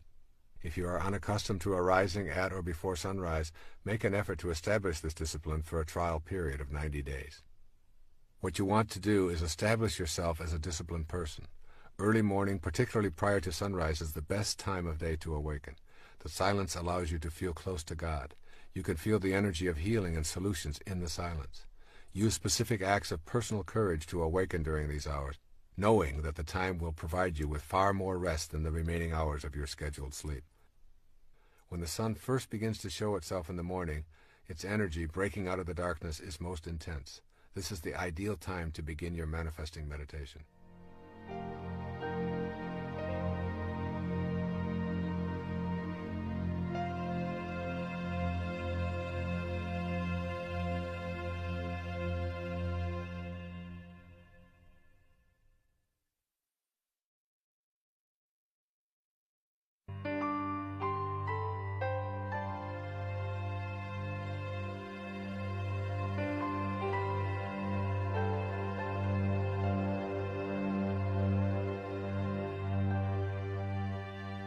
Find a comfortable place to sit. What makes you feel most relaxed and at peace is the perfect posture. If at all possible, it is advisable to do this outdoors. Gently place your forefinger and thumb together on each hand. Close your eyes and allow yourself approximately 20 minutes for this morning practice. Take in a few long, deep breaths and exhale, becoming aware of the pattern of your breathing and the feeling of filling your lungs. Then place your attention on the root or base chakra, the sex center, and move your attention up the passageway between your root chakra and your third eye chakra. Think of this as a channel that has been clogged, and think of the third eye space as an opening that has been sealed for a long time that you are going to open with your new inner etheric energy. Now take a deeper, longer breath of air, filling your lungs, and as you release the breath, say out loud the sound ah, with as much emotion and volume as you can imagine. Ah. Place your attention on clearing the channel with the sound of ah. While you are doing the ah meditation, add to your mental picture what it is that you would like to be able to create or manifest without being at all attached to how it will surface in your life. Repeat the sound of ah as your mantra for the entire time. However, do it out loud and with emotion for only approximately the first 1/3 of the time. Move your attention up and down the inner passageway between the root chakra and the third eye chakra. With the inner energy that you are feeling from the sound of creation resonating within you, open this third eye in your mental picture and propel the creative force through it into the world of form. Imagine its release from your inner being to a point at which it circles the world and surrounds the objects of your desire. Trust that this energy will connect with the universal energy that is the God force and will send the objects of your desire into your immediate world. This must be done in accordance with all 9 of the principles of manifesting that are explained in this tape, which means you have an absence of doubt, complete trust, unconditional love, and a knowing that this power of attraction is within you and in all things. Gradually, you will begin to experience an overwhelming sense of bliss and peace. For the next approximately 1/3 of the morning meditation, say the ah sound softer and softer. Stay focused on the third eye, which is now open and sending out this creation energy and the feeling of your desire manifesting. For the final third of your morning meditation, repeat the sound of ah to yourself silently as a mantra, and keep your attention on the third eye and the glorious feeling of gratitude that you are already experiencing for having this manifest into your life. When you have completed approximately 20 to 30 minutes of this manifesting meditation, your morning session will be complete. Some people have used this meditation to manifest peace for themselves or those they love, to center themselves on a healing, or to bring a relationship into their life. Others have used it for such matters as selling a house, getting a promotion, overcoming an addiction, attracting money, or whatever. The possibilities are unlimited. What you are doing when you do this morning ah meditation is resonating with the words, "In the beginning was the Word, and the Word was God." The act of manifesting is the beginning of something being created in your life. The evening meditation is best practiced at sunset if possible. Once again, as the sun sinks below the horizon, there is a corona-like expression of energy that is greatest just as the sun leaves the horizon and for a few moments immediately after. Now you practice the sound of Om, which is the meditation of gratitude. The practice is identical to the morning meditation with the exception that now you are not asking to manifest anything. Instead, at the end of your daylight or as you retire, you are simply saying thank you to the universal intelligence that we call God for all that has manifested in your life. Take in deep breaths just as you did in the morning. Clear the channel between your base chakra and your third eye chakra, and mentally picture all that you have received and project that energy out forcefully through the opening of the third eye. You are expelling into the universe beyond your immediate body an energy of gratitude. The sound of Om is said aloud for the first third of your meditation, then gradually, more quietly, and ultimately silently, always focusing grateful attention on the third eye and feeling that energy going back to the universal source of energy that we call God. The final part of this meditation is the last sound you hear before you go to sleep each night. The very first sound you hear in the morning is generally one of ah. It is the sound that you make when you yawn or stretch. However, the final sound you hear within yourself before going to sleep can be a combination of these two sounds, of ah and Om. I defined enlightenment earlier as the ability to be immersed in and surrounded by peace. It is not an accident that the sounds ah and Om, when combined, translate to the word that means peace or enlightenment. Shalom. Shalom. By saying these two sounds to yourself as you drift off to sleep, you are becoming at one with all that is peaceful and all that provides for us. It is also not an accident that the primary sound of spiritual joy is the sound of Ah in Alleluia. And it is also a sound in the last word of every prayer, Amen. Give this glorious, peaceful, enlightening manifestation meditation practice a 3-month trial using each of the 9 principles outlined in this book, and see if you do not experience your heart's desire appearing. Alleluia. Shalom. The 8th principle for spiritual manifesting simply says, patiently detach from the outcome. In the 7th principle on the use of sound meditation, I emphasize the importance of placing your attention on your feelings as you picture your desire manifesting. This 8th principle of spiritual manifesting has at its heart the experience of that feeling. The manner of how and when it is desired shows up is something that you must not try to control. Manifesting is not about making demands of God in the universe. Manifesting is a cooperative venture in which your intention is aligned with divine intelligence. That intelligence is in all things and in you simultaneously. Demanding that God send your desire according to your timetable and design reinforces the incorrect idea of God as a separate energy. There's an important concept to try to grasp here. It's called intelligence apart from individuality. Most of us believe that the recognition of any other individual affirms a point at which our own individuality ceases and the other's begins.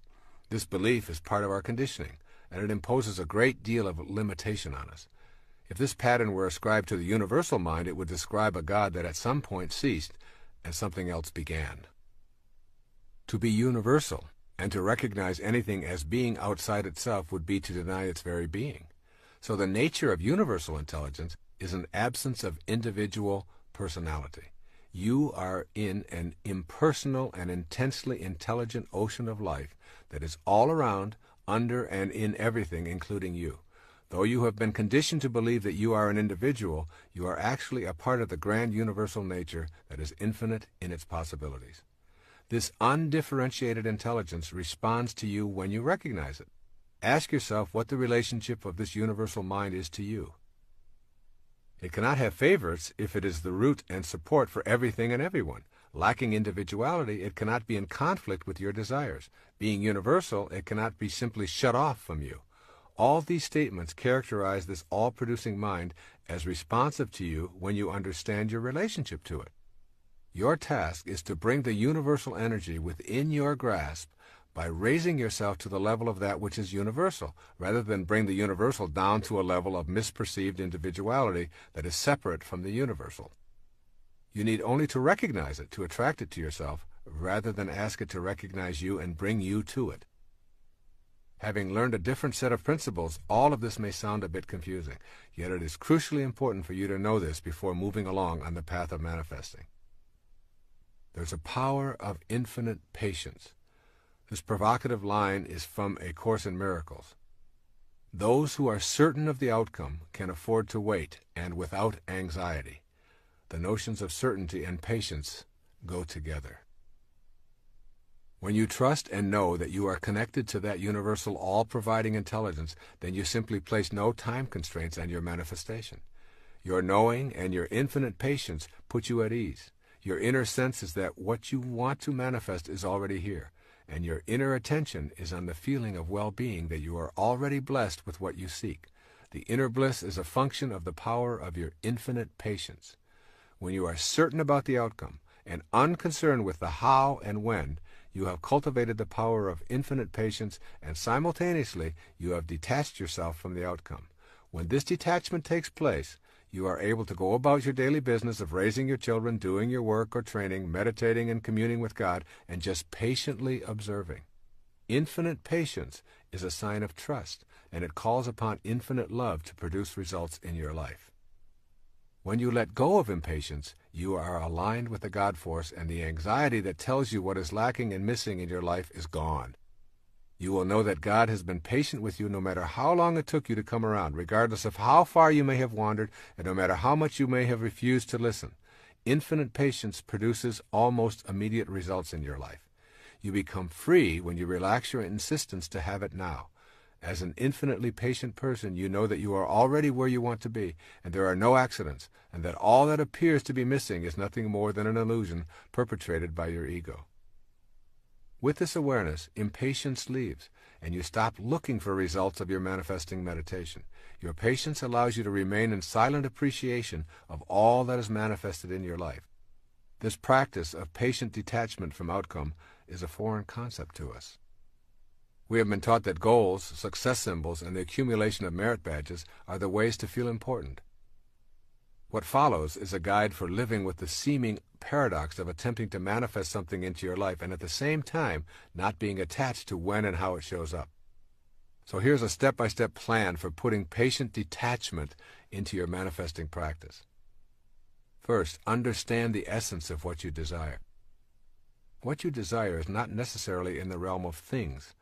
If you want to manifest money, for example, notice if your attention is centered on the dollars or on the experience and feeling of financial security. The experience is the essence of your desire. By putting your attention on inner feelings, you shift from being gratified by externals. The essence of your desire is a feeling of well-being and joy and an alignment with the universal spirit. You may feel that you truly want to manifest more income and a promotion. Detach yourself from the in-the-world promotion and increase in pay. Put your manifesting energy on the essence. You're wanting to feel more secure and less stress. You will probably begin to see things arriving in your life that reduce your anxiety. They may seem to have very little to do with what you originally thought you wanted. And then secondly, banish doubt and enter into the realm of certainty. When you've removed doubt about your ability to manifest, it will be easy to detach yourself from the outcomes and all of the details. Your trust in yourself and in the divine energy of the universe is all you will need. Then third, leave your expectations and go about your business. Maintain your work and play regime with a new sense of peace originating in your inner knowing about what is manifesting for you. Remain completely detached from the inclination to measure and calculate what is and is not showing up for you. And then fourth, in this step-by-step plan, maintain privacy about your desires. Sharing your manifestation efforts decreases the energy and deflects the energy into the ego's need to gain approval. Then fifth, be aware of the cues that your desires are manifesting. Keep in mind that the way things will show up in your life is not necessarily related to what your rational brain expects. Things may begin popping up into your life that were never there before and which may surprise you as you notice them more and more frequently. These synchronistic events and happenings are the result of beginning to live in a heightened state of awareness. Pay close attention to the cues as they surface and gently tell yourself, it's working, I can see the results. And then sixth, act immediately on the cues that arrive by acknowledging them. When you acknowledge the early signs of arrival of what you wish to manifest, you are giving your inner energy a positive charge and recognizing the divine universal intelligence. This recognition is essential to the continuation of this manifesting process. And seventh, don't think of your manifestation as a special favor. To see manifestation as a favor is to begin the process of bargaining with God and believing in your separateness from all other living things. Your desires manifest because you are in perfect alignment with your source of creation and because you are not placing any limitations on what can come into your life. And then eighth, view any and all obstacles as lessons, not indications of failure. Keep in mind that you are practicing patience and detachment from outcome. Everything that shows up in your life is supposed to. This includes the falls in your life. They provide you with the energy to propel yourself to a higher state of awareness. And then ninth, release all judgment from your manifesting practice. This requires you to be willing to suspend your inclination to judge that which shows up in your life as right or wrong, good or bad, attractive or unattractive. Your judgments halt the flow of universal energy into your life and put you at odds with that divine power. Your ability to manifest depends in large part on your willingness to leave behind the collective judgments that make up the totality of human beliefs. Detaching from these beliefs is one of the greatest challenges of your life. You will probably experience a sense of loss and perhaps a feeling of loneliness as you make this step out of judgment. The reward is that you will begin to expand your own perceptions and accept what others believe are their perceptions. A business card you might find walking on the beach, a book or a tape recording, a message intended for another but is in your mailbox. All these can be cues. Send away all judgments about how anything arrives in your life and refuse to assume the collective judgments that permeate the beliefs of most of the people you encounter.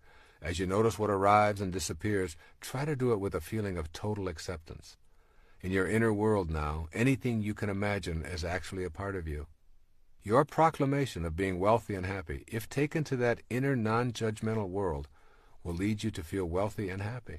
This in turn will lead you to begin acting in new ways. You will begin to create a new concrete reality of wealth and happiness within yourself as you generate a positive attitude toward all you encounter. No judgments, simply maintaining an inner feeling of having already manifested whatever it is you desire. Your mind will attempt to use logic, but manifestation is not logical. Your mind will try to employ negativity, insisting that you are too old, too stupid, or too undeserving, that you never win anything, that you've wished for things in the past and been disappointed, and there's no reason to expect things to change now. This is the attachment of the mind and the ego to results in past history. Meditation and intuitive feelings are two ways to supersede the mind. The emphasis is on detaching from the collective unconscious beliefs, refusing to judge, and patiently allowing the universal source to deliver what you are now totally aligned with in your inner world. And 10th, learn to relax in peace and knowing. The universal intelligence works at its own perfect pace. It will deliver when you are in alignment with the 9 principles detailed in this tape. The delivery is guaranteed by the absence of doubt that you cultivate and total trust in the presence of this energy in all things, including that which you are going to attract into your life. And finally, on 11th, use affirmations to keep the energy flowing and to detach from the outcome. The most useful affirmation I can provide in this regard is really quite simple. I am infinite and universal, and I trust in the divine power of the universe, which is also within me. This then concludes the 8th principle for spiritual manifestation. This 8th principle revolves around transcending your mind and the collective mind that has been with you since your conception. It asks you to be patient when your mind will demand results. Once you perfect that infinite patience, you will demonstrate your trust in something other than your own limited body-mind, and you will peacefully allow your desires to manifest in their own good way, in their own good time. Our 9th and final principle of spiritual manifestation is called simply reacting to your manifestations with gratitude and generosity. The conscious expression of gratitude and generosity is the final principle in this miraculous process of spiritual manifestation. Experiencing an inner sense of gratitude and generosity is the result of being in harmony with all the other 8 principles discussed in this book. Gratitude is your expression of acknowledging the oneness of the universal energy working in cooperation with your desires. Let's look at the nature of gratitude. Gratitude is the complete and full response of the human heart to everything in the universe. It is the absence of feeling alienated or separate. It represents our full acknowledgement and appreciation of the energy flowing through all things and brings gifts to us in the form of the fulfillment of our desires. Gratitude recognizes that nothing is to be taken for granted, and, most important, it is an expression of complete, unconditional love in the form of a thank you to the God Force that is in all things. It is a way of being one with the God Force in full inner serenity. It recognizes that the spirit within ourselves is the same as that which sustains all life on the planet. Gratitude then represents the whole of ourselves. When we feel grateful and give thanks, sending out this kind of loving energy to the world in the same fashion that we did when we were asking for our heart's desire to be manifested, we feel complete. Gratitude allows us to feel more connected to that for which we are grateful. Gratitude acknowledges that we are the recipients of the generosity of others, of life, and of the universal spirit. Gratitude contributes a loving response to the whole of creation and to your relationships with creation. That relationship illustrates for us how interconnected and interdependent everything is, including the manifestations in our lives. When we understand the nature of gratitude, we can more clearly identify those things within ourselves that are obstacles to practicing gratitude. Gratitude is an inner process. It is an attitude of thankfulness, even when things do not appear as we would prefer. Rumi once wrote, "Don't grieve for what doesn't come. Some things that don't happen keep disasters from happening." Gratitude is a way of experiencing the world with love rather than judgment. The three most common obstacles to an attitude of gratitude originate in your mental processes. The first is simply called fault-finding. You always have the choice to be love-finding or fault-finding. The fault-finder focuses on what is wrong and what is missing. That focus shows up as criticism, judgment, and anger. The feeling is of being against the manifestations that appear in the world rather than being for what one receives. As we think, so shall we be. If you are using your mind to think about what is wrong and what is lacking, this is precisely what will manifest for you. Finding fault, rather than being grateful and being a love finder, guarantees that you will not be able to participate in the co-creation of your life and the fulfillment of your desires. A second obstacle to an attitude of gratitude is called simply complaining. The complainer always feels shortchanged and deprived and consequently becomes envious and bitter toward those who seem to have been blessed with what is missing in his or her own life. The inner experience of complaining leads to being angry at the universal source that seems to have denied you the benefit of its infinite supply. Complaining is an expression of the absence of love in your inner world. When you feel love, there's no room for being upset with God for not delivering your ego's demands. And the third obstacle to an attitude of gratitude is taking what you have for granted. Taking things and people in your life for granted drains you of the joy that you could be experiencing. Taking things for granted means going through life unaware of the multitude of gifts that are here in each and every moment. Think of the activities and experiences that would be missed if they suddenly disappeared. Remind yourself that there are no ordinary moments. Kicking a ball around with a child, watching the shape of the clouds in the early morning, or hearing the sounds of the seasons, saying good night to a loved one. Every single experience is an opportunity to experience gratitude, or its opposite, ennui. It is also a choice. Strive to be alert to being a love finder. Sleepwalking through life is a choice to impede the gratitude that is necessary for you to become a manifester.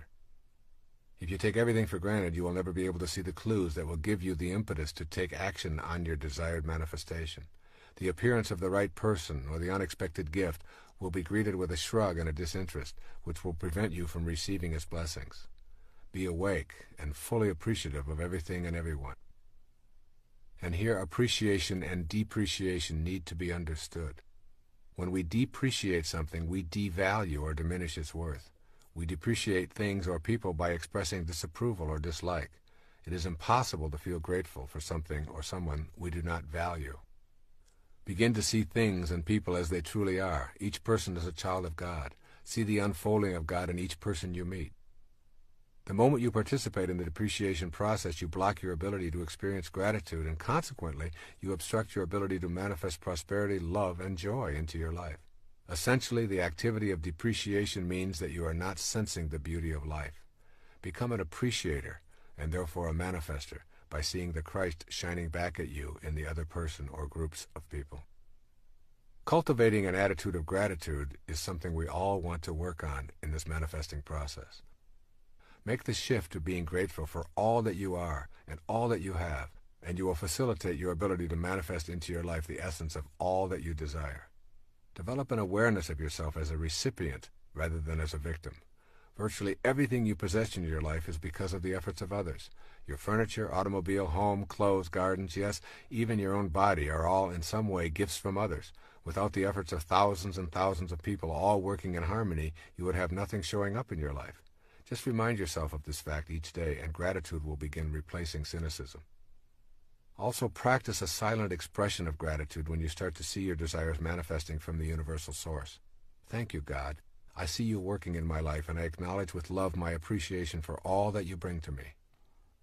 Also, become a person who is willing to tell those around you how much you appreciate them. Make a concerted effort to say aloud how much you love your family members without making it a phony ritual.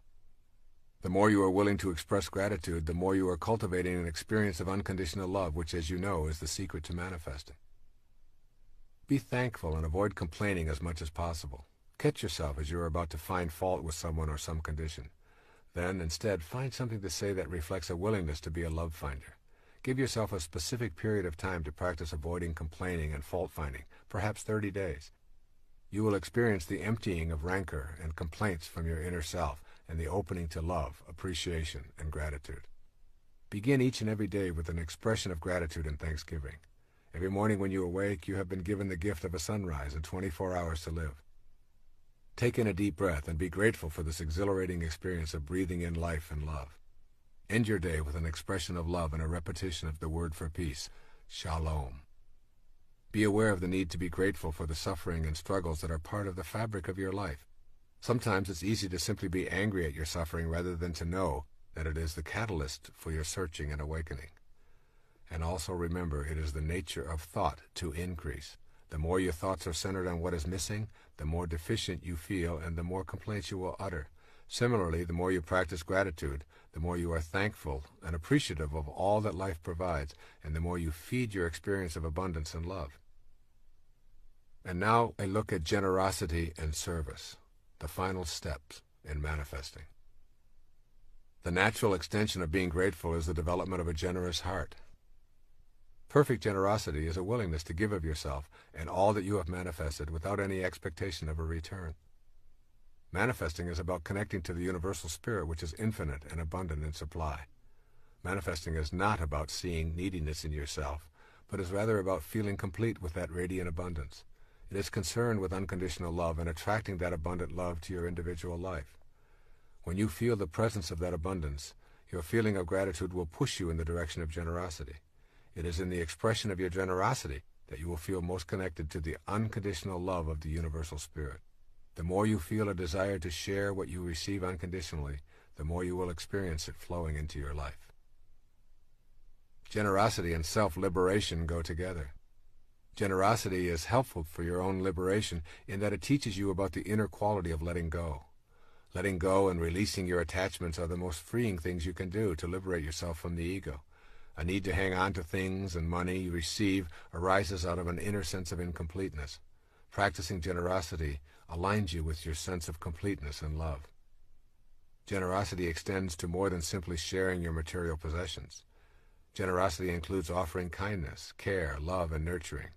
Furthermore, the spirit of generosity can and does ultimately relate to how we treat ourselves. If you have a generous heart that has no qualms about giving, you will treat yourself lovingly and will nurture yourself without feeling any sense of guilt. Thus, giving and receiving are really the way the universe works. Every single time that you take in a breath and then exhale, you are engaged in a process of giving and receiving that is vital to the material and spiritual world. With each inhalation, you take in the oxygen and nitrogen you must have to exist.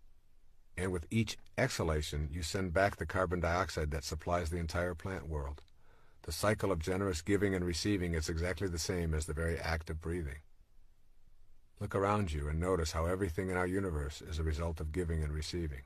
The entire food chain represents a giving of life and a taking of life, and then a giving back in an endless cycle of material manifestation. The process works in the same way on the spiritual level. You put out loving energy to connect to that which you desire, and it returns to you. It is a giving and receiving action. So therefore it's really important to cultivate an attitude of generosity. Put generosity into your manifestation practice to keep the natural flow of giving and receiving moving in your life. Recognize that this is a way of being that can be developed. You may have convinced yourself that giving is impossible because you have too little for yourself. If you're not generous when it's difficult, you will not be generous when it is easy. Generosity is a function of the heart, not the wallet. A generous heart is one that places no limitations on its ability to be generous with others and does not do it for reward or recognition. Think of the myriad of things that you do each day for others, including animals and the environment, as ways of practicing generosity. Talking to a lonely neighbor, feeding a stray cat, opening a door, anonymously paying the toll for the car behind you, vacuuming the carpet, or whatever may occur in the thousands of actions you undertake each day. Most important, remember that to give without expectation of an acknowledgement is truly the work of your higher self. Keep your generosity practices private. Then become aware of the internal resistances that arise within you when you have an impulse to give. Your fear of not having enough for yourself and your family, your doubts about whether others are truly needy, the fact that others won't appreciate it anyway, are impulses that you need to honor as valid. All of these inner doubts and fears should be examined without judgment. And then give yourself designated times and periods of time to practice being generous, particularly in offering service or in giving of your time. Sometimes I notice my young son out playing soccer by himself, wishing in his heart he had someone to play with. I remind myself to forget about the zillion things I have to do, my state of fatigue or whatever, and I designate the next several hours to simply sharing my time with him, something we both love. Practice being able to receive. Accept help when others offer it. Allow others to do for you without feeling embarrassed or without feeling that your independence is threatened. If you turn off the receiving side, you cut the natural flow of energy, just as if you turned off the giving side. Receiving is very much a component of the spiritual practice of manifestation, and you can work at allowing this into your life with gratitude and love. Furthermore, practice giving just a bit more than you think you can, and a bit more than your own comfort level allows. Whatever you have convinced yourself is the limit of your generosity, try going beyond it. You also can practice a little bit more generosity with your own self than you are normally accustomed to. Order the item on the menu that costs more, or give yourself a few extra days on your vacation trip, or allow yourself the luxury of a body massage or a facial. Extend your generosity into service as a way of life. Our encounters and relationships are a central influence on ourselves and each other. Service is a word that is not commonly thought of as part of our ordinary relationships, yet service simply cannot be separated from relationships. When you cultivate an attitude of gratitude and generosity, you will find yourself wanting to be in the service of others. You will find it natural to extend that which you receive into the service of others as well. If you receive a great teaching, you will want to teach it to others. If you receive love, you will wish to extend that love unconditionally outward. Your relationships will automatically be felt as gifts for the service of others. When you contemplate the purpose of your life in the material plane, you will discover that the only thing you can do with your life is to give it away. You cannot lay claim to anything. It is all transitory. You will find your purpose and your strength when you see that you are in a relationship with all other living things, and that you are purposeful and peaceful when you serve in some capacity. It is out of this state of recognizing our fundamental interconnectedness that we realize we are all in a constant state of service to each other. It is this awareness that you want to keep uppermost in your mind as you generate this principle of spiritual manifesting. Service, at its very basic core, is an inner choice to offer a helpful and healing attitude to others as well as to ourselves.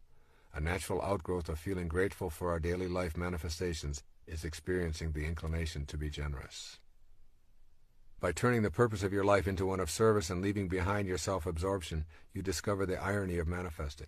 The more you choose to be of service, the more profoundly you experience unconditional love, and the more you find materializing into your life. Service is best thought of as a continuous focus in your life rather than being limited to certain kinds of giving activities.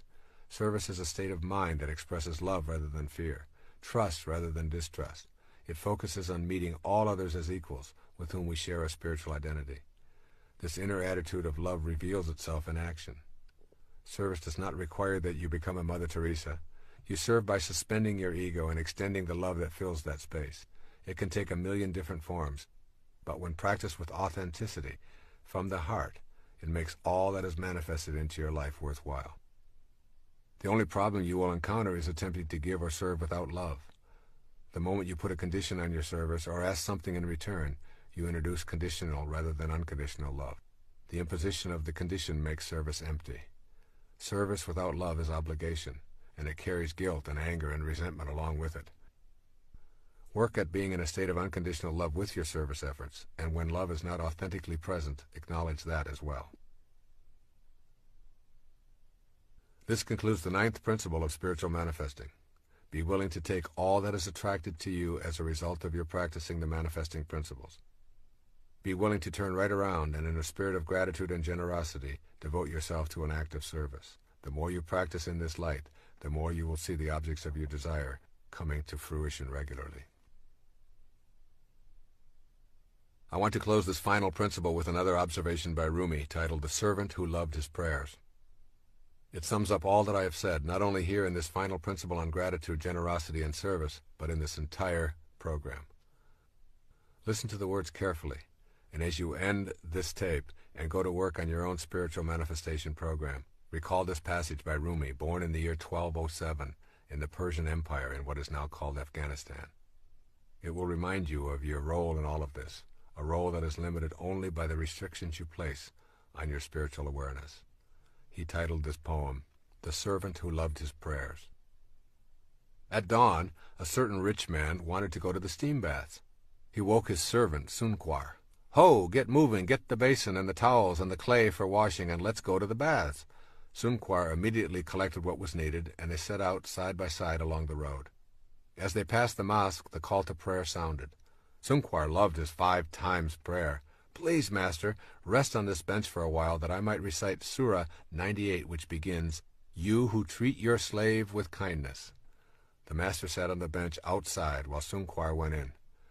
When prayers were over and the priest and all the worshippers had left, still Sungkwar remained inside. The Master waited and waited. Finally he yelled into the mosque, "Sungkwar, why don't you come out?" "I can't. The clever one won't let me out. Have a little more patience. I hear you out there." 7 times the Master waited and then shouted. Sungkwar's reply was always the same. "Not yet. He won't let me come out yet." "But there's no one in there but you. Everyone else has left. Who makes you sit still so long?" "The one who keeps me in here is the one who keeps you out there. The same who will not let you in will not let me out. The ocean will not allow its fish out of itself, nor does it let land animals in where the subtle and delicate fish move. The land creatures lumber along on the ground. No cleverness can change this. There's only one opener for the lock of these matters. Forget your figuring. Forget yourself. Listen to your friend. When you become totally obedient to that one, you'll be free. May you always swim in the ocean of abundance while manifesting your own divine destiny. Listen to your friend. I'd like to provide you with a summary of the 9 principles. I would like you to have all 9 principles in the same place so that you can refer to them often, as well as see how they comprise a step-by-step program for implementing a spiritual manifestation awareness for yourself. Each principle flows to the next, and if you apply them in this sequential manner, I can guarantee that you will begin to view yourself as an absolute miracle, an individual who is connected to the universal all-pervading spirit in such a firm manner that you know you are a co-creator of your own life and all that is attracted into it. The 9 principles. Number 1, becoming aware of your highest self. This awareness helps you to view yourself as more than merely a physical creation, which leads to the 2nd principle. Trusting yourself is trusting the wisdom that created you. This principle establishes you as one and the same with the universal God force, which leads you to the 3rd principle. You are not an organism in an environment. You are an environed organism. This principle establishes that there is no separation between you and anything else outside you in the material world, which leads to the 4th principle, that you can attract to yourself what you desire. This principle establishes your power to attract that which you are already connected to, which leads to the 5th principle, honoring your worthiness to receive. This principle affirms that you are worthy of all that is attracted to your life, which leads to the 6th, connecting to the divine source with unconditional love. This principle creates an awareness of the significance of accepting your manifestations with absolute love, which leads to the 7th principle, meditating to the sound of creation. This principle gives you the tools for vibrating yourself to the very sounds that are in the world of creation. These are the tools for attracting and manifesting, which leads to the 8th principle, to patiently detach from the outcome.